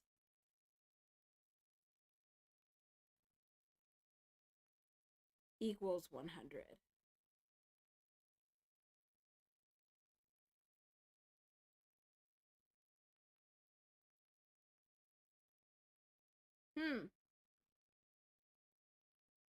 That's very interesting. So then if we were to take it keeps coming back up here. So then if we were to put this in like here, honoring, his name and his life path number is honoring the vibration of Rihanna. Okay, we're going to get back to that. We're going to get back to that. But let's look real quick at his energy. So 148 plus the 100 of the album name, just like we did with J. Cole. And we get 248.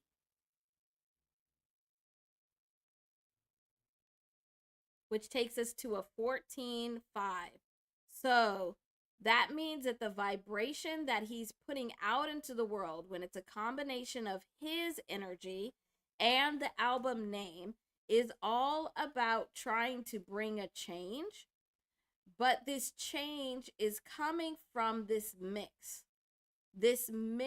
of things that don't seem like they can mix, but he's bringing them together. And this mix is coming from things from the past coming back, because that's that reap what you sow energy. The foundation of things.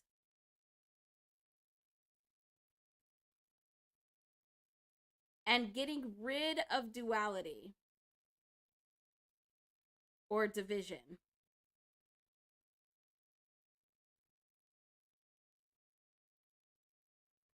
So the vibration that he's bringing in is really about bringing in that past energy, establishing a foundation, and using it to end a division or duality. You making it so things that don't seem like they can mix can actually mix together.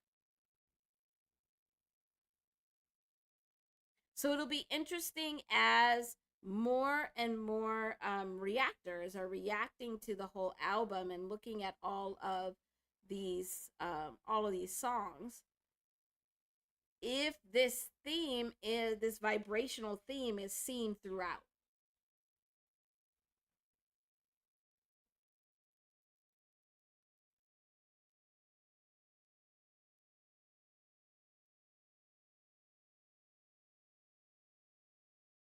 Oh my gosh. Okay, now I got to catch up in the chat.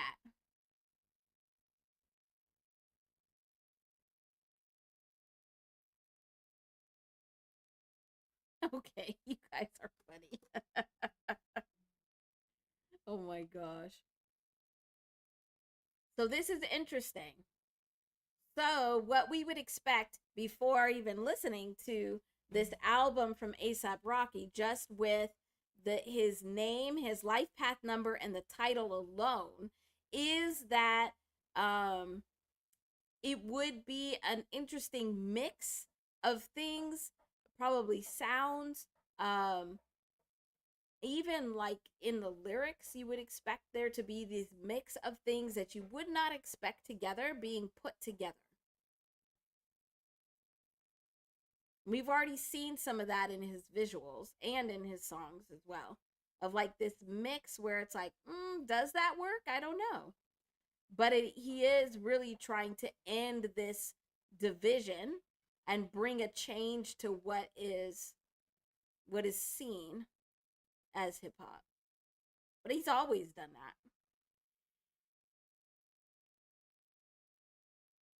that. Okay.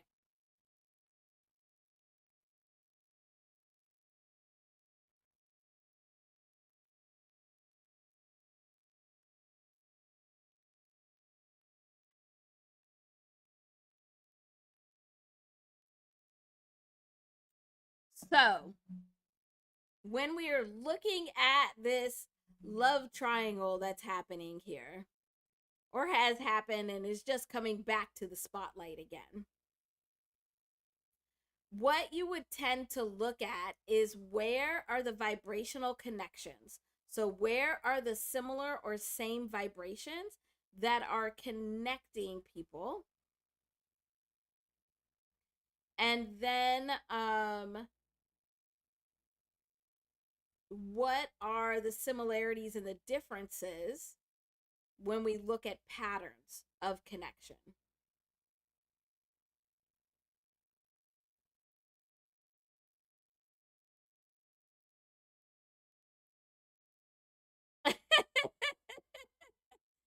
I tried not to make it look like a crazy math equation, but it just happens sometimes, Tiff Tiff. Yeah, yeah, it does look pretty crazy. I tried to make it pretty at least.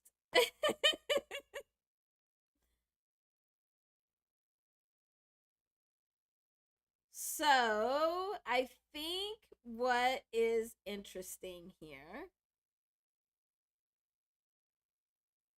looking at some of these patterns, where we already have seen here that both ASAP Rocky, and it would be interesting to see if this occurs elsewhere, but both Drake and ASAP Rocky have this 39, which is a 12, and this is the connection point to Rihanna here. So they're connecting through this 12. They're connecting through this change in perspective. Or like how they have different perspectives on life and they can honor and respect the different perspectives that they have on life. But the difference here is that while Drake, it's his name, which you can easily change. So it's his chosen vibration, especially because it's his artist name that is connecting to Rihanna. Versus ASAP Rocky, where this is his life path number, which he cannot change, which is a solid, stable vibration.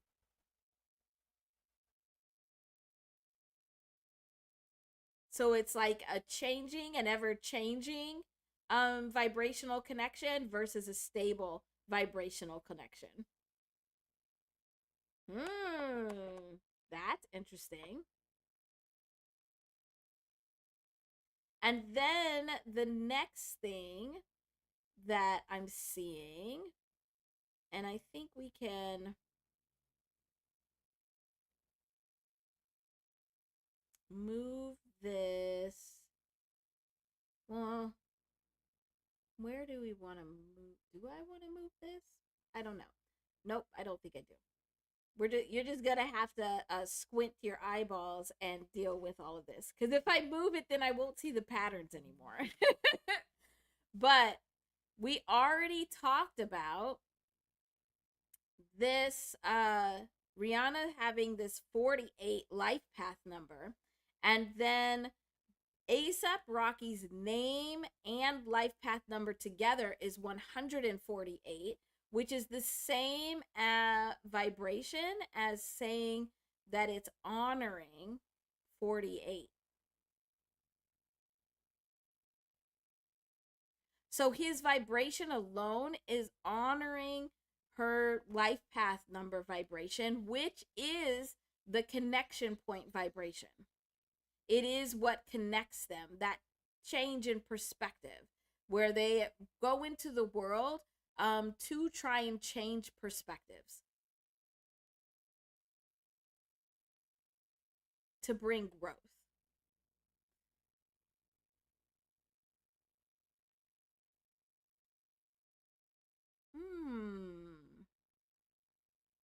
I think the last thing that I think is really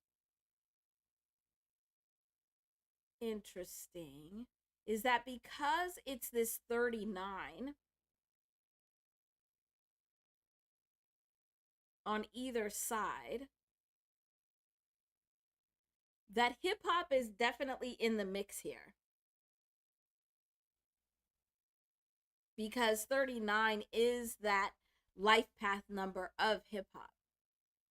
So they're back and forth. They're challenging each other on these 39 vibrations. That's all hip hop all day. Whether you believe what they do is hip hop or not. It's the vibrations of it.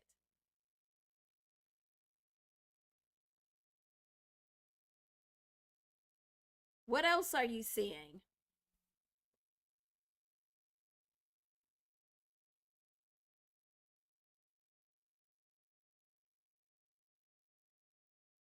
I could keep going.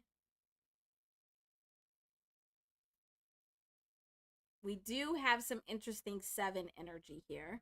So here, this 7, so this mix of masculine and feminine energy, which we just talked about, so that Mars and that Venus energy together, is coming in here for Drake. It's the first step that he needs to take. He needs to figure out how to take action in flow, how to be in vibrational flow to honor his vibrations. We see the 7 again with this connection between, or at least life path number vibrational connection between Rihanna and Drake.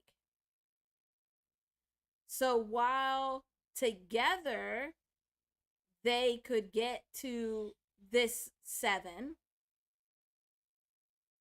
it's actually his and his alone first step.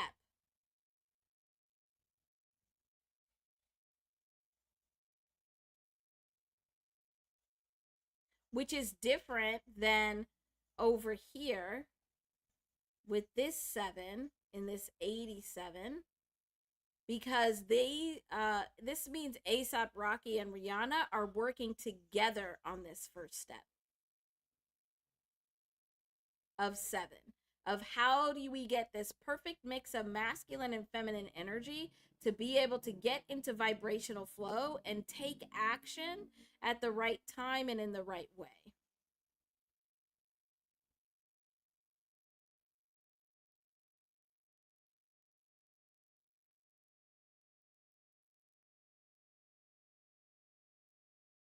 Oh my gosh, there's so much here, but I gotta look away because I'm just gonna keep going and going, and I will drown you. But this is what I look at. So this may be a good one to look at for one of my Wednesdays on Twitch because I could break all of this down and their charts and everything. So let me see. So both Lobry and Aesop have. Yes. Yeah. They both, yeah, you're right. They do. So that is a good point. That they have the 3 here and the 4 here and the 3 here and the 4 here. Yeah. But it's a little bit different because for ASAP Rocky, he's getting to the 4 with both of his name and his life path number, and Lobry over here is it's just his life path number that's at that 4. But also because ASAP Rocky is born on the 3rd, that's making this 3 vibration much stronger. So that's probably why there's a stronger vibrational connection with the 3 here with Rihanna. Yeah, yeah, yeah, that was a good one. Good one, Judy. Mmm. Yeah, we could talk about Chiron. Do you want to talk about Pluto also?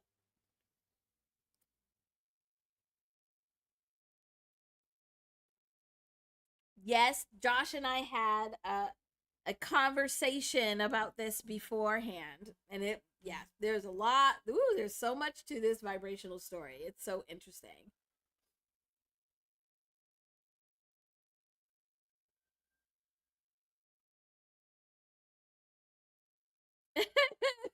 Yeah.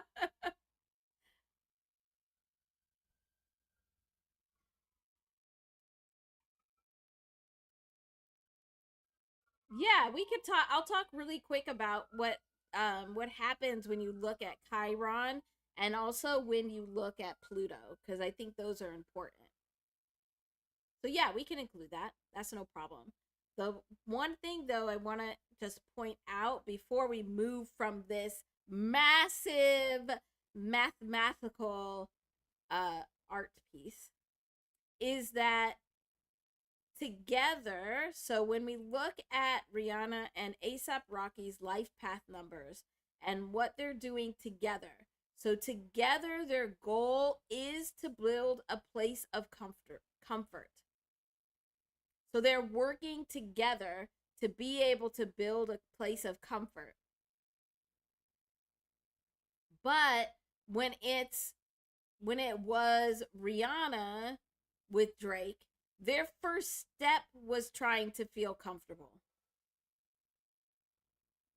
So like they weren't going to work unless they were able to uh figure out how to be comfortable with each other. So even just the placements of these vibrations make a big difference.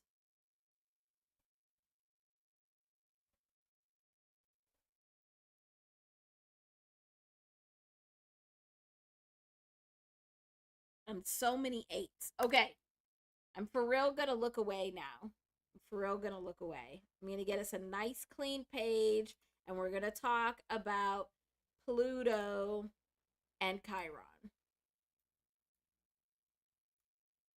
So when we're talking about relationships, and this goes for any and all kinds of relationships. Yes, we tend to focus on like the romantic relationships, but really it's any of your closest relationships because we're supposed to learn our greatest lessons through our relationships. And so our greatest lessons are supposed to bring us transformation and healing of wounds.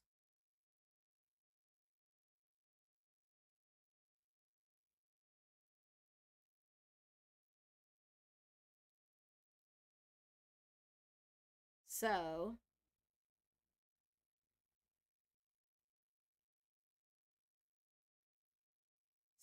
let's see. Let's do it as so our relationship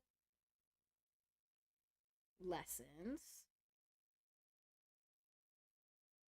bring us ew.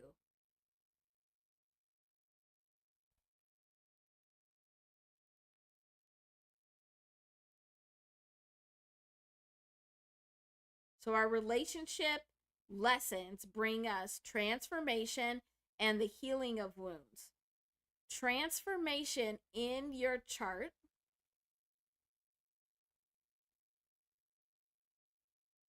is your Pluto. Your wound space in your chart is Chiron. To look at how relationship lessons really are pulling in this energy and the vibrations of transformation and healing of your wounds, you should look at these Pluto and Chiron interactions. Now, both of these are generational. Pluto more so than Chiron. So, the transformation that is happening in just our world in general, it happens at a generational level. Healing of wounds is happening at a generational, more of a generational level. And actually, Chiron is a little less generational. I don't know what you would call it, where it's like, because Chiron is in a particular sign for, I think, like 3 to 5 years. But Pluto is in a particular sign for 15 years. So that's definitely generational. But let's then look at our love triangle here. We'll put it like this. We'll do Aesop, Rocky. So now we're going to make a little table. Table. Boop. And we have Rihanna. Currently, Pluto has just moved into Aquarius.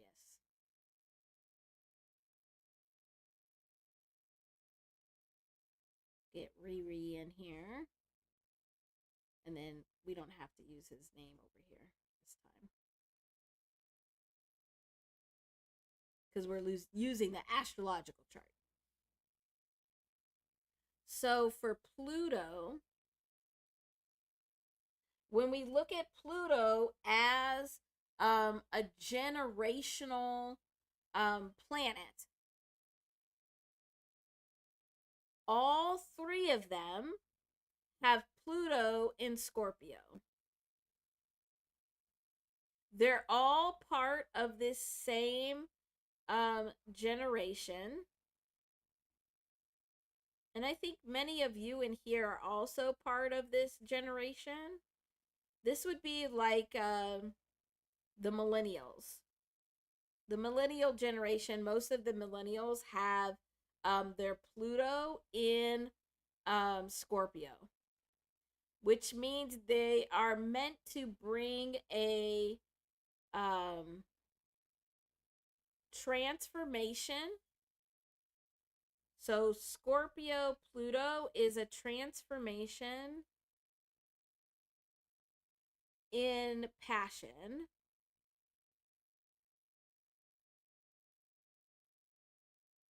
In passion areas, passion projects. Yes, this includes sex. And so Pluto is very much like what are you able to change? And so what happens, this is why a lot of times we end up in relationships with people that are in our same generation, because we have the same transformation goals. So through these relationships, they are meant to challenge each other, bring lessons around what are you passionate about.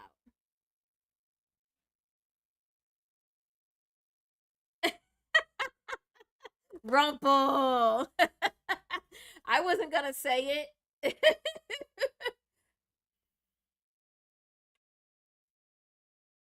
But I must have heard it in your mind. So, if we think about it on a bigger scale, where hi Eva, thanks for being here. It's good to see ya. So this millennial generation that has come into the space with Pluto in Scorpio is challenging and bringing lessons and transformation about what you are passionate about.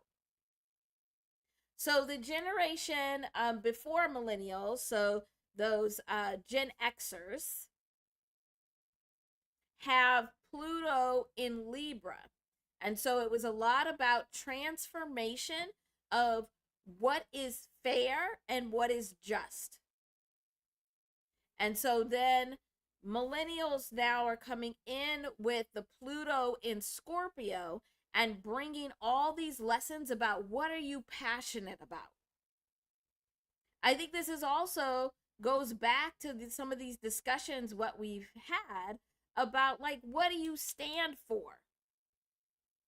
What are you passionate about? Are you standing strong for what you're passionate about?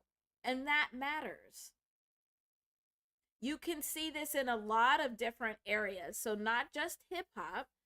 So the anyone with the Pluto in Scorpio will tend to challenge on passion. Are you passionate about your artwork in hip hop? Are you more passionate about the money, or are you passionate about the work? And they'll challenge you on it. That's what they're meant to do as a generation. They're meant to bring this transformation into the world.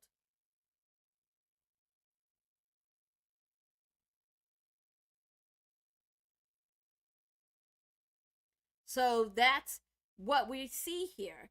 And so with Pluto, this really is where that, like, platonic relationships or plutonic relationships comes from, because you have your greatest relationship lessons with people that you have the same Pluto with.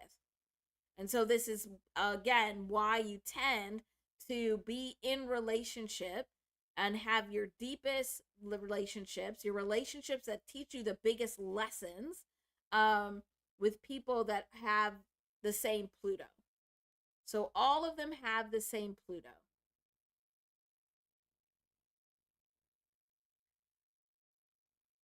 But the thing is, which is very interesting, is that I need a different color. So ASAP Rocky and Rihanna both have Pluto in Scorpio, but it's Pluto only. So when their Pluto energy comes together, it's very focused on transformation.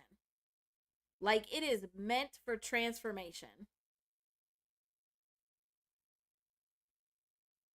Uh-oh. But when we look at it over here, oh my gosh, I never know what colors I've already used. While Rihanna only has Pluto, so only Pluto is in Scorpio, which would connect her towards transformation with Labri.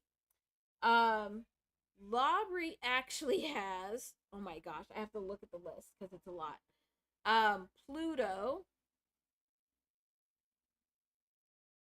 the sun, so his mind, the way he thinks.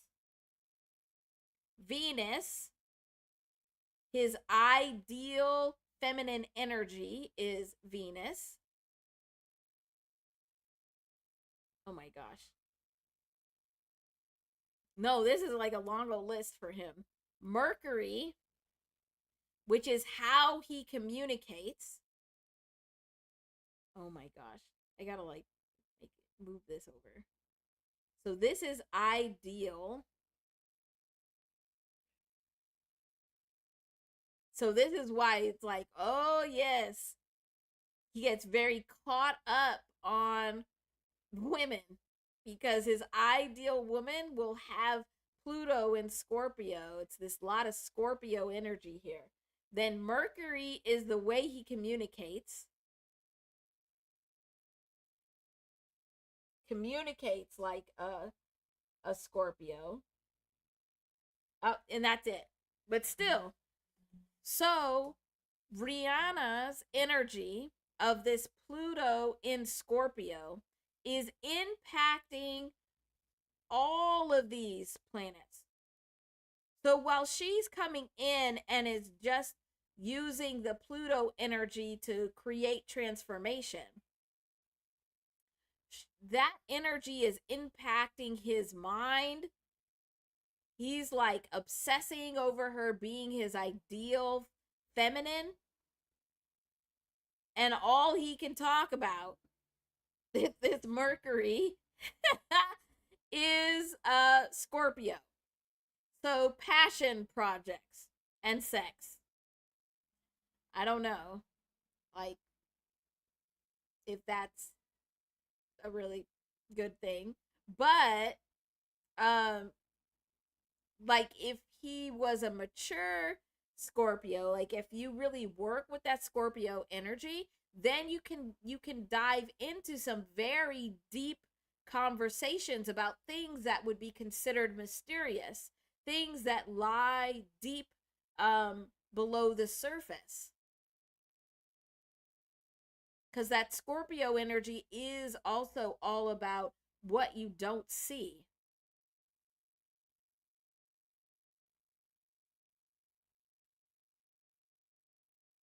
So this is a very big difference between like these connections. So Rihanna's Pluto would be very stressed and overworked because it's impacting and interacting with all four of these planetary vibrations instead of just the one. But then if we look also at Chiron, so Chiron is where do you have your greatest wound? And this Chiron is usually in a sign for about 3 years. But what happens is that it goes back and forth between signs for usually it could go back and forth between signs for almost like 2 years. So it's not necessarily generational. So there are people in each generation that could have different Chirons because it's going back and forth whether it's retrograde or not. But let's see.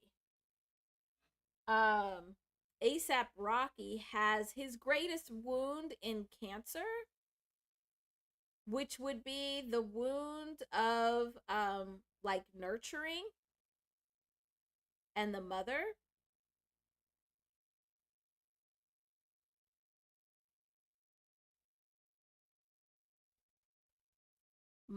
and home.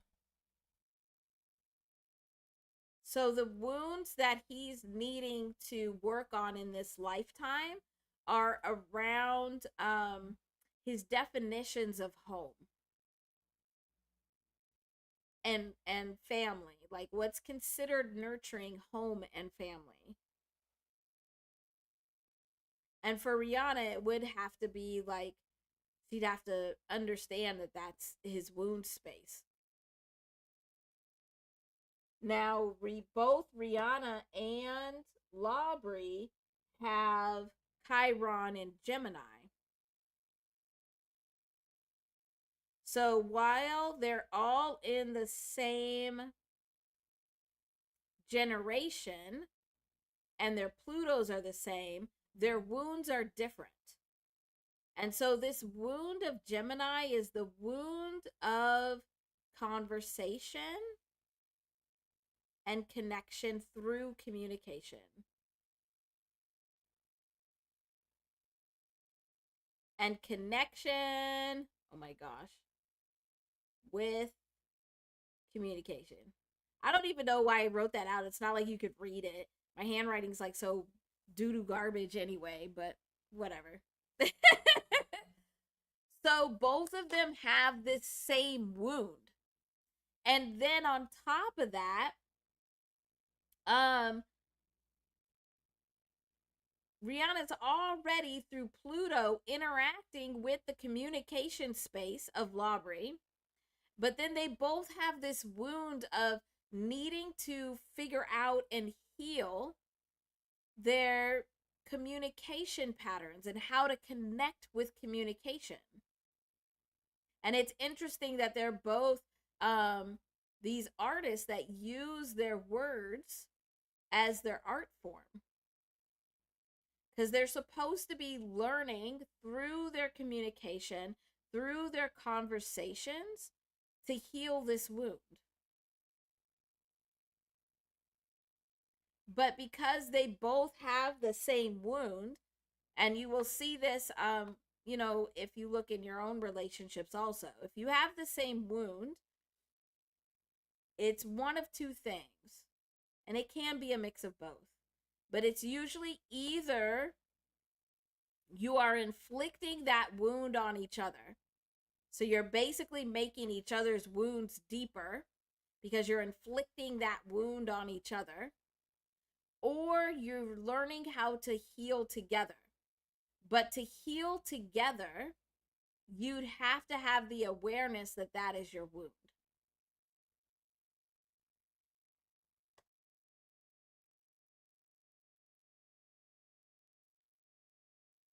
So that's very interesting. Anything else you'd like to add, Josh? Oh, that is a fun fact. And it goes back to our conversations of like spirit animals.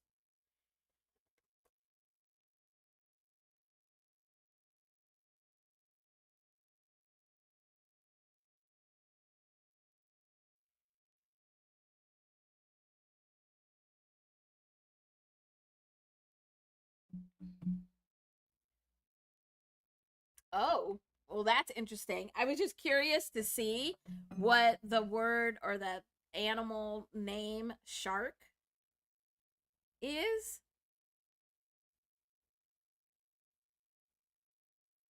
So, shark is 57, but if you add so that it's a shark, then that's 58, and that's the same as Labrie's life path number. And I don't know about you, but a shark is very different than just shark.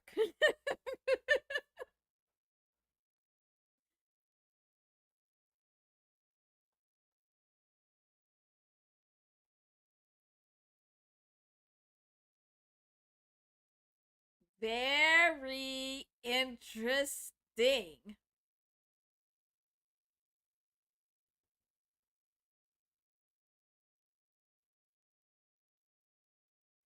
Yes, this was a good topic, Josh. Thanks for bringing it. This was a good one. And we can look at this more. I think we'll see if I have time on a Wednesday um to dig into this deeper. But yeah, this was a good one.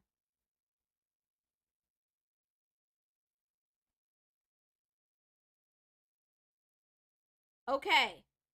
While I get some water again, can somebody tell me the year for Josh? I know you have it, but the year for when Aaliyah was born?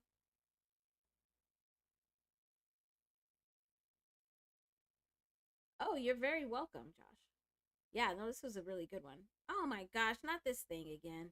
I don't like it when it does that.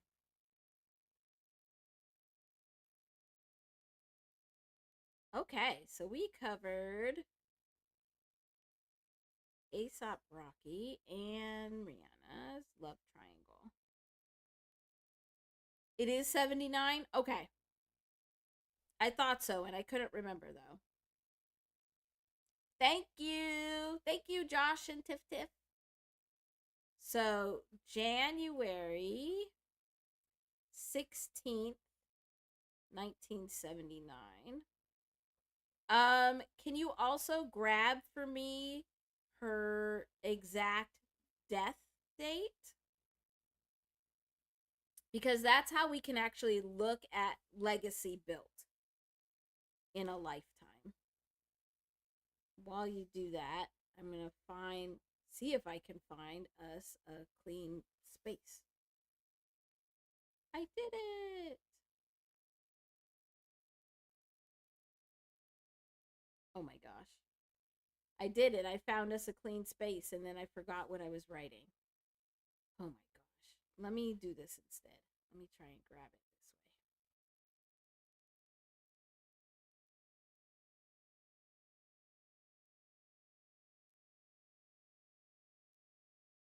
this way. Are you guys racing? It looks like you all are racing. I like it. All right, here we go. Let's fly. Woo. Oh my gosh, we're flying too slow. We're flying too slow. Come on. Oh, now it's stopped. All right, here we go. We're flying and we're flying and we're flying.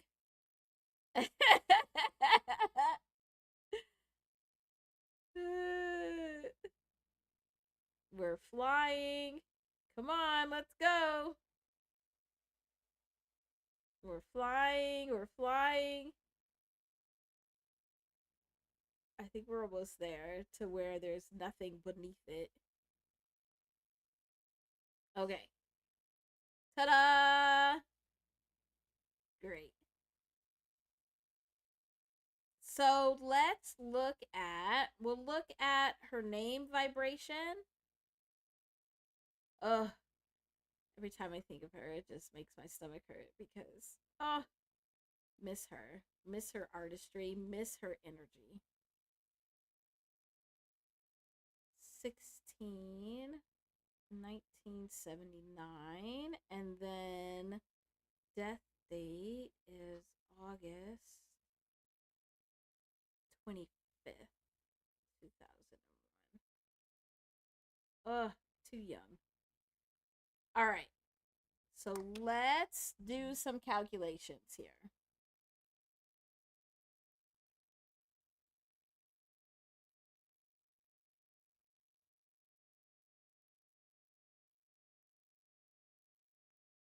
Let's do some calculations. All right. So if we are using, our typical little chart where A is 1 all the way to Z equals 26, then her name is 1 plus 1 plus 12 plus 9 plus 25 plus 1 plus 8.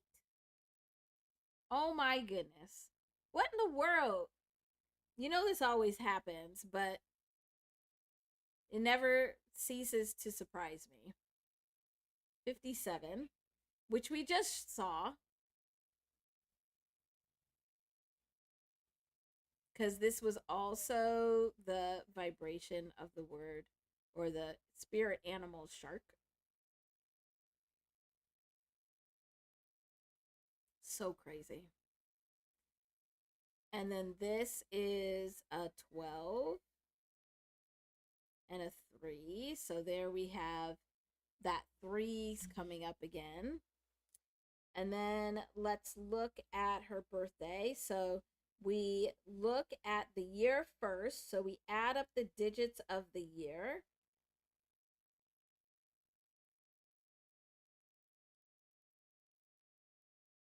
So when we add up the digits of 79, it actually adds up to 26. I just felt like I needed to put that there for some reason, but we'll see. Oh, wow, Eva, she passed on your birthday? Okay, we're going to have to look at your birthday too then. And then 1 plus 16. So her life path number at her birth, 43, and there's that other 7.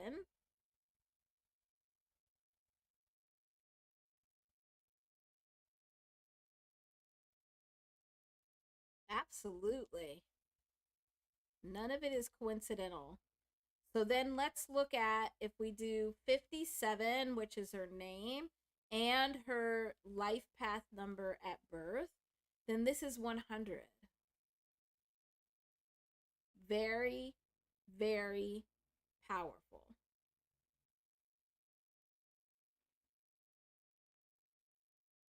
So this is a ton of this God energy or universe energy. It's the energy that we can't control coming in and emphasizing all of the new energy that she brought into the world. But also, what I've seen is that people that have a life path number or their combination number has a 0 in it, and this has 2 zeros in it, usually have it's like they have a much bigger energy that requires like more to be processed through it. So like some people would say they have a harder life, but that's not always the case. It's just like they have a more highly energetic life. So let's look at her death date.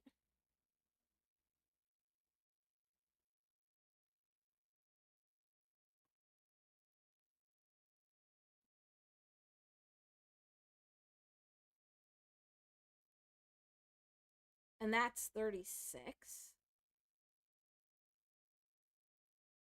9. If we add that to,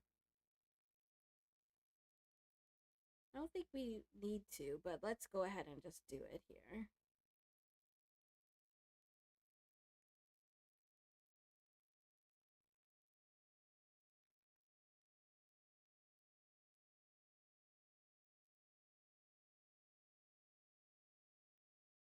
Get 93, which is 12 and 3.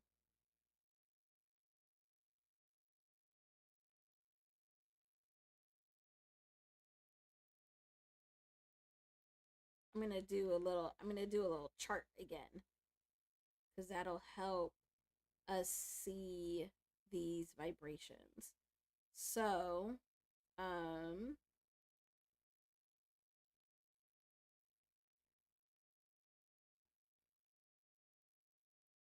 so we have her name, and we'll keep the colors the same.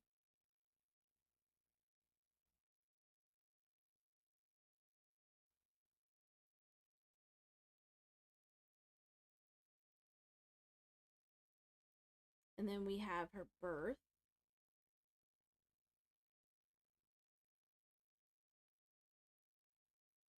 And then we have her death.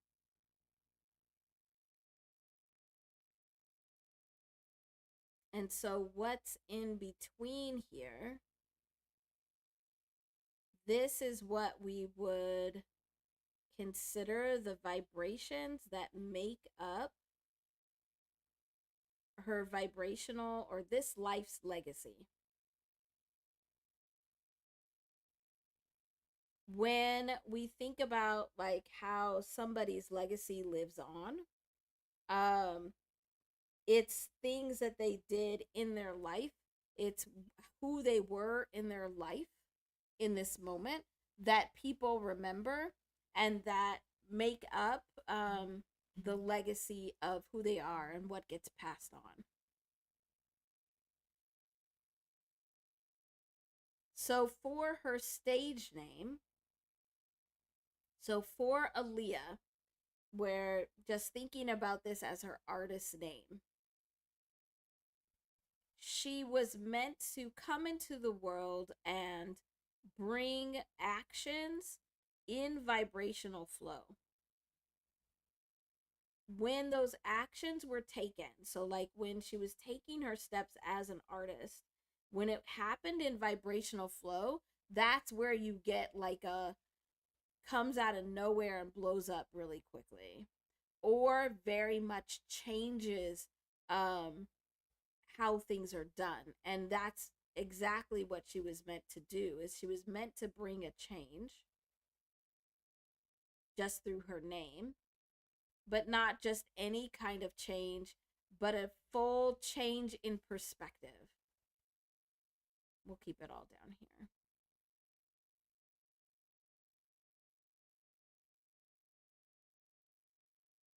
So through her actions and the vibrational flow that she had and that she brought to like part of that vibrational presence, it created a change in perspective.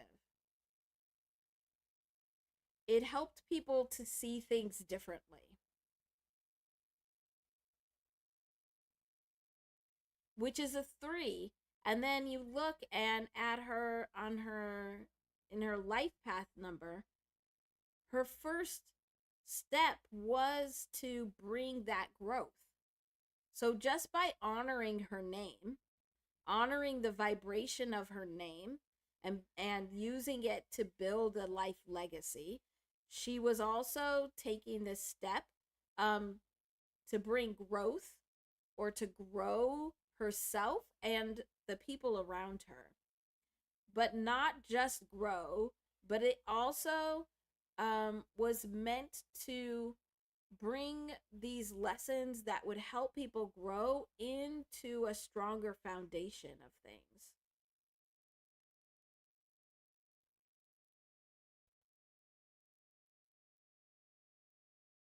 And then this got her back to her 7. Now, because there's these 2 7s here, this is interesting. Because there's these 2 7s here, it's coming up that 77 is the vibration of the word power. So this is where there would be power struggles, or her trying to be in a place of power, but actually people having power over her or wanting to have power over her.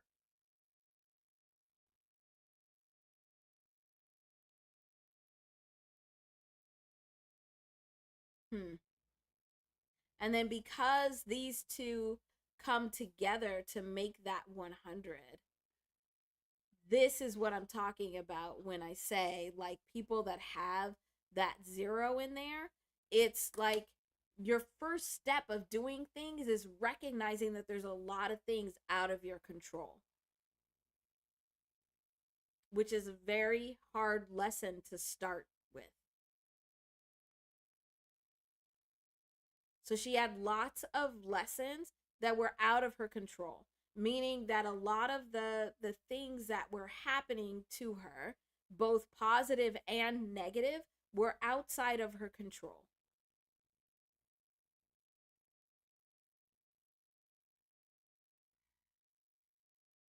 Wow.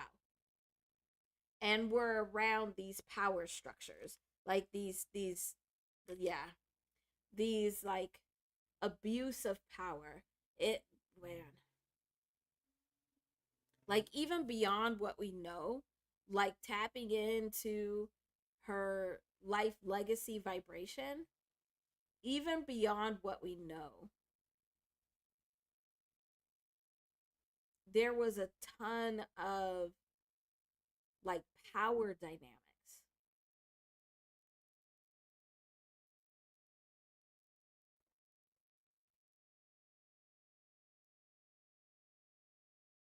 Wow. A lot of power dynamics and a lot of wounds and wounding and trauma around these power dynamics. Even before she stepped into being this incredible artist.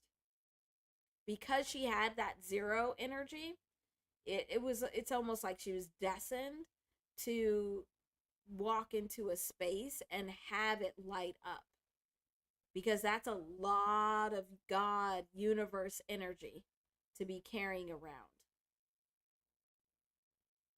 But it was these power dynamics that were trying to either take advantage of that, or um, were promoting it, because it feels like it's very much um, everything that was positive and everything that was negative happened through some kind of power dynamics. Like she needed somebody else to put her in a place of power,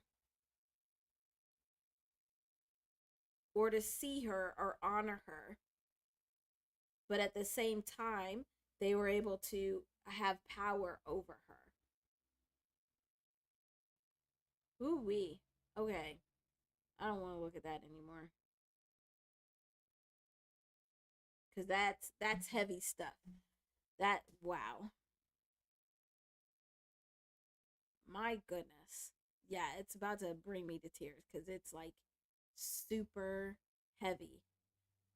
So let's move over here to her death, which is like, okay, we're going to try and get away from heavy by going to her death. Like, oh gosh.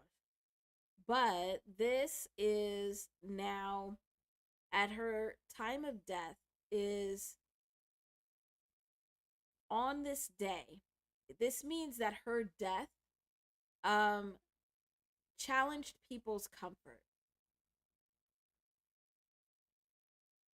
So it made people, oh, that's gross. So it made a lot of people uncomfortable, but there were some people that were comfortable. They thought that they were going to get away with what they had done to her because she was gone.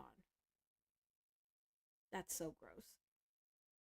So from this place of either comfort or discomfort, those feelings and um those thoughts and behaviors and ideas grew.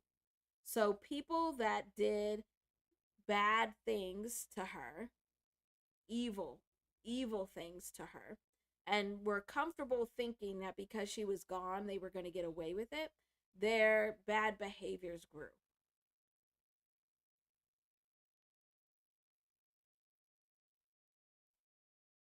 But then the people that were very uncomfortable with it, where it was shocking, it was jarring, which was primarily like all of the fans, um, their love for her grew. And then that's what like put a cap on her life legacy, is this growth of what grew. She wasn't meant to be around to see um yeah, that karma come back around on those that hurt her.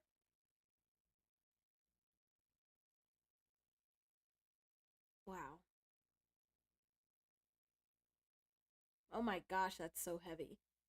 It actually looks like yes, she was gone too soon and in very tragic ways. But it looks like there had to be some kind of separation.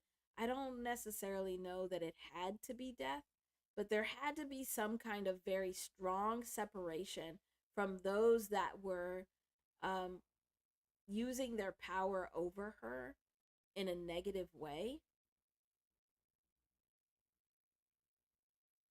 for some of that justice to be served. My goodness. Wow.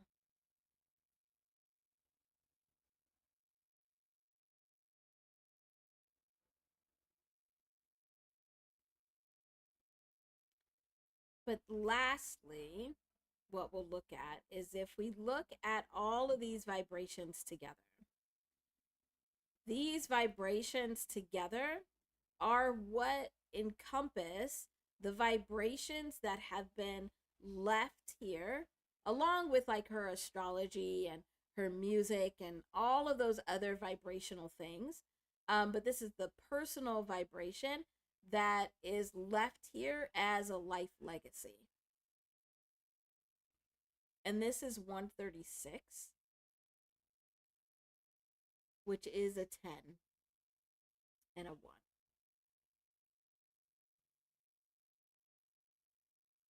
So, what she left behind is a vibration that challenges the comfort zones of people. Are you truly comfortable with what you say you're comfortable with? Should you be comfortable with it or not? And then challenging these comfort zones brings transformation because that's this 13.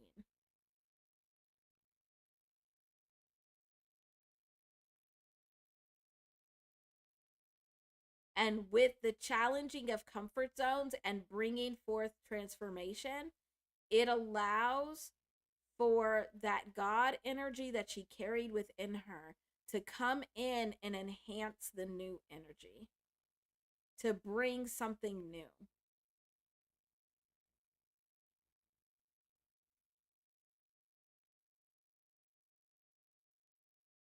Yes, Josh. Isn't that crazy? One in a million, for sure. So we have, yeah, this one energy all over the place, but in a very enhanced ways. Because we have the one here that's actually coming. Oh, let's do this different color. That's coming from the 10. So there's God here. And then we have the one here that's coming from the 100, where there's a double dose of God.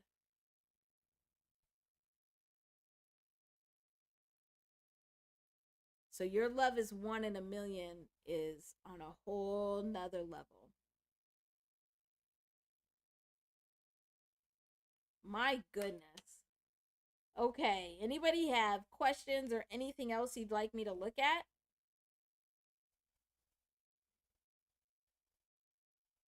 And we can look at your birthday, Eva, if you'd like to.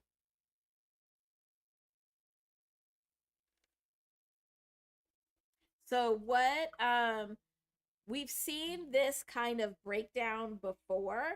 It was for Tupac, where we saw that there was a vibrational connection between Tupac's birth and Kendrick Lamar's birth because they were right there close to each other, one day off.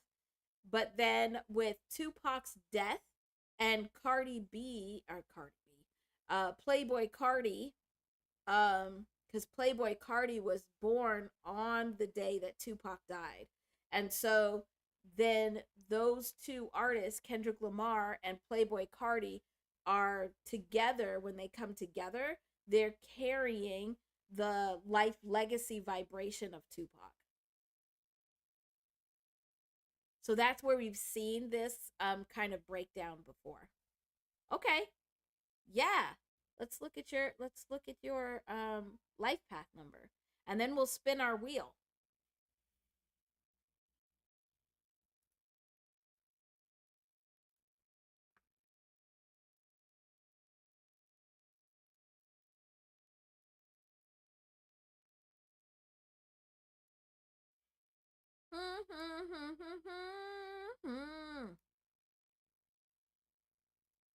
All right, somebody sing me a song. I need a song to sing. Let's pick the energy up. that was that was kind of depressing.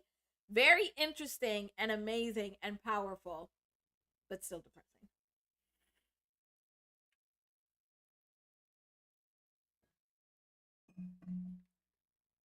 Okay, we're gonna look at Eva's energy. This will be exciting. So, Eva.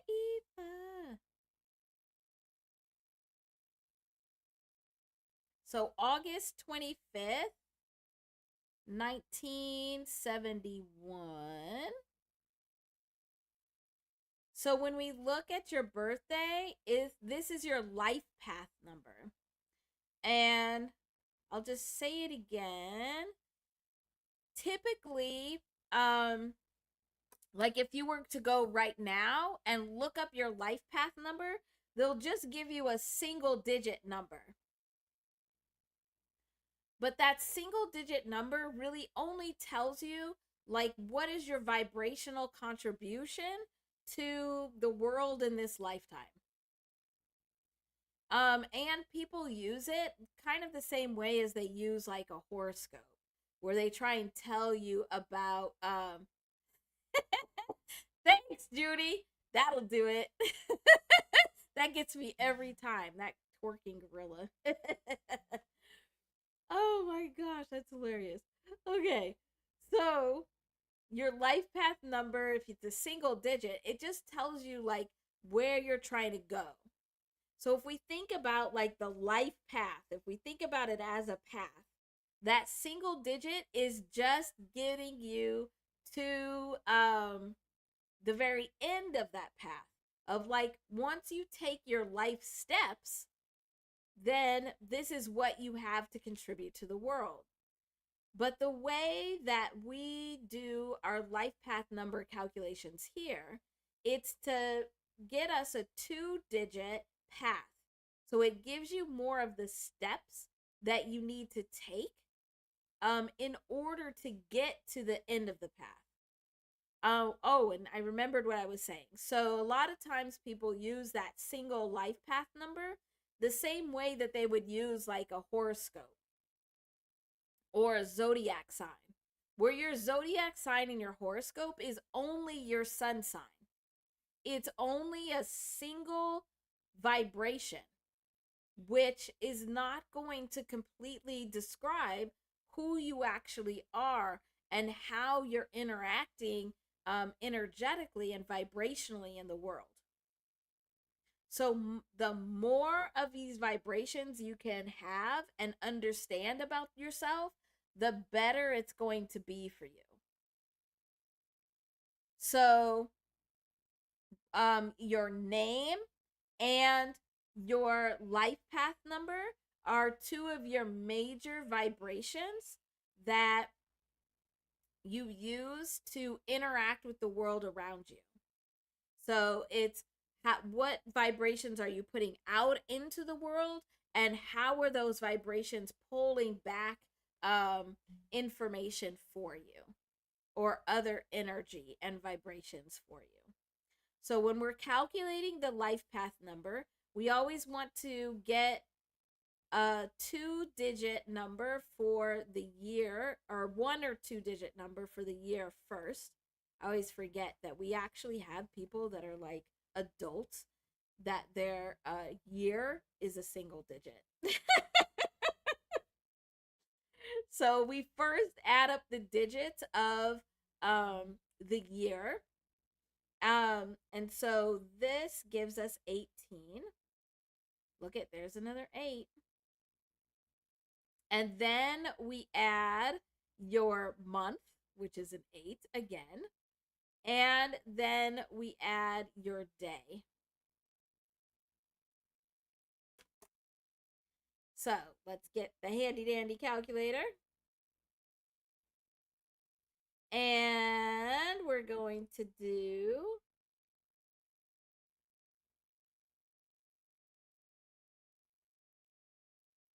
18 plus 8 plus 25, which is 51.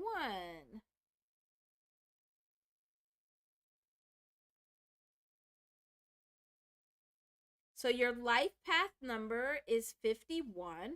When we add those up, we get to a 6. So your ultimate contribution to the world is about comfort, because that's the 6 vibration. I'm also a single digit life path number 6. But these vibrations are neutral. So this means that you're both contributing like a comfortable, safe space for people. You're creating comfort for people, but you're all also challenging their comfort. So challenging why people are comfortable with things that they maybe should not be comfortable with. So you would be one that would you might just make people uncomfortable just the way that you are, because you challenge what they consider comfortable. But you could also challenge people comfortability with asking them questions or pushing them to be better. So trying to push them out of their comfort zones. That's really your contribution with this 6. But then we get to the 2 digit, where it really is, how are you getting to that 6? How are you getting to a place where you are challenging comfort zones, but also creating a comfortable place? And the first step, so your step 1 is 1, but it's to draw in new energy. So these are like new ideas, new ways of doing things, new behaviors. So really understanding the value of doing things a new way, or presenting new things, or presenting like an alternative to doing things. This is really your first step. This would be your first step of what you would need to develop in yourself in order to bring this 6 vibration to the world. Now, this is enhanced for you because you have these double 1s here in your birth year. Oh, look, there's that 97 again. So what's happening, because you have 1s on either side, is it's creating this portal energy. So the 1 energy is very strong, like drawing in these new ways of doing things. That's where a lot of like the questions or questioning people, or trying to push people out of their comfort zones, that's where it would come from, by the presentation of new ideas, or looking at it from a new angle or from a new perspective. And then by doing that, you like, once you master that, then you get to this step 2, which is change. So you present things in a new way, and by presenting things in a new way, it opens up a space for change to happen.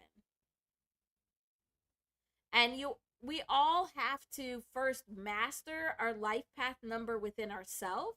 So you would first have to master how to allow new ideas, new ways of doing things, new perspectives to be able to come into your space and change you. And then you can provide that for others. this change would also get you to the place where you're able to create a comfortable place. So like once you are like very much in tune with allowing this new energy to come in and with change to happen, then this is how you can make people comfortable, even if you're pushing them outside of their comfort zones.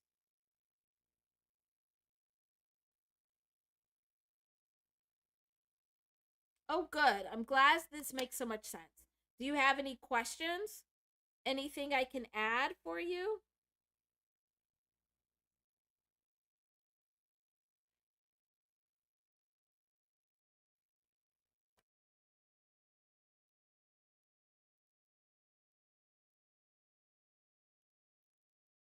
Okay, that's very interesting. All right, that was a good one. You're very welcome. Are we ready to spin our wheel?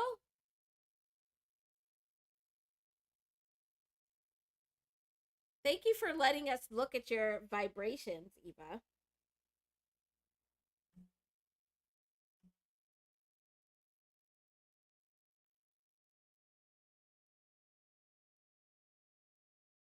Yes, exactly. Exactly, Josh.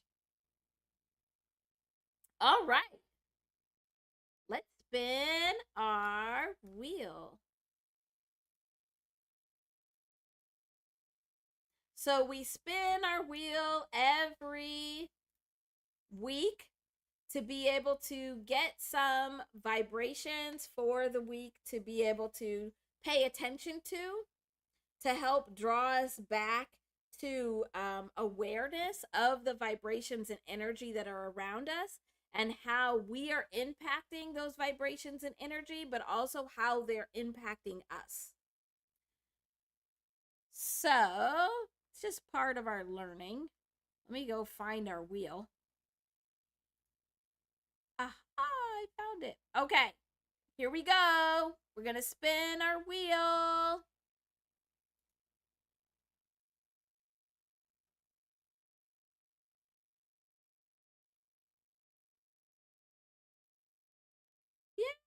Yay! Interesting. Okay, okay. So, oh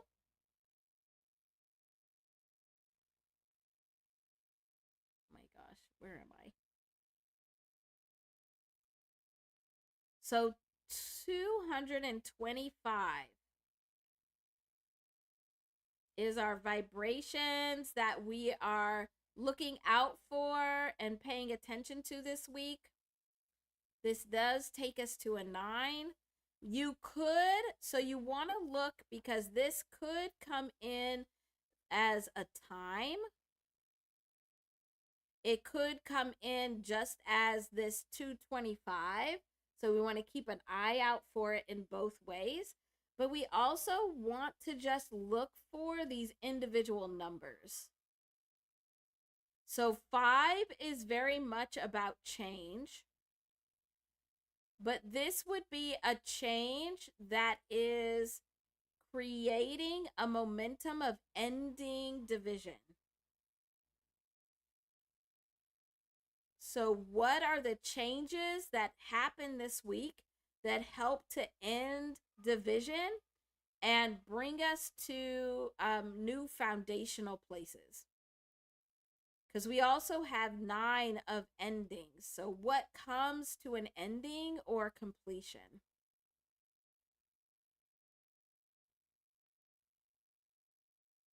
So, this week, we want to look for 225 could also be as a time. We want to look for 5. This 22 really feels like it's sitting together. So 22, 9. Those are the numbers to look out for. And so when we see repeated numbers, when we see angel numbers, when we see these vibrational numbers, what we want to do is stop and take note of what we're doing, who we're around, what's happening, who are we talking to, um, any of those things that are happening around us, so we can start seeing the patterns.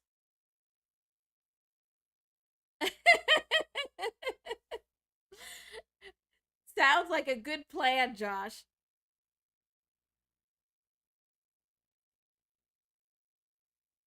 All right. Man, I knew we were going to have a lot today. Um I think it went really well. I enjoyed talking about all of this with you. This was a lot of fun. So I hope you have a wonderful rest of your Saturday evening and night, and a wonderful Sunday, and a good week to come. I will be back here on YouTube on Friday, where we talk about general vibrations. I'll be back on Saturday to talk more hip hop vibrations. And then on Wednesday, you can find me over on Twitch, where I'm doing silent vibrational readings, where you can just basically watch me work. I think it's pretty interesting. I'm actually enjoying doing those. So hopefully, I will see you all soon. Have a wonderful day, evening, night, weekend, and week to come. Thank you so much for being here. If you didn't hit the like button on your way in, please hit it on the way out. And I will see you all really soon. Thank you. Bye.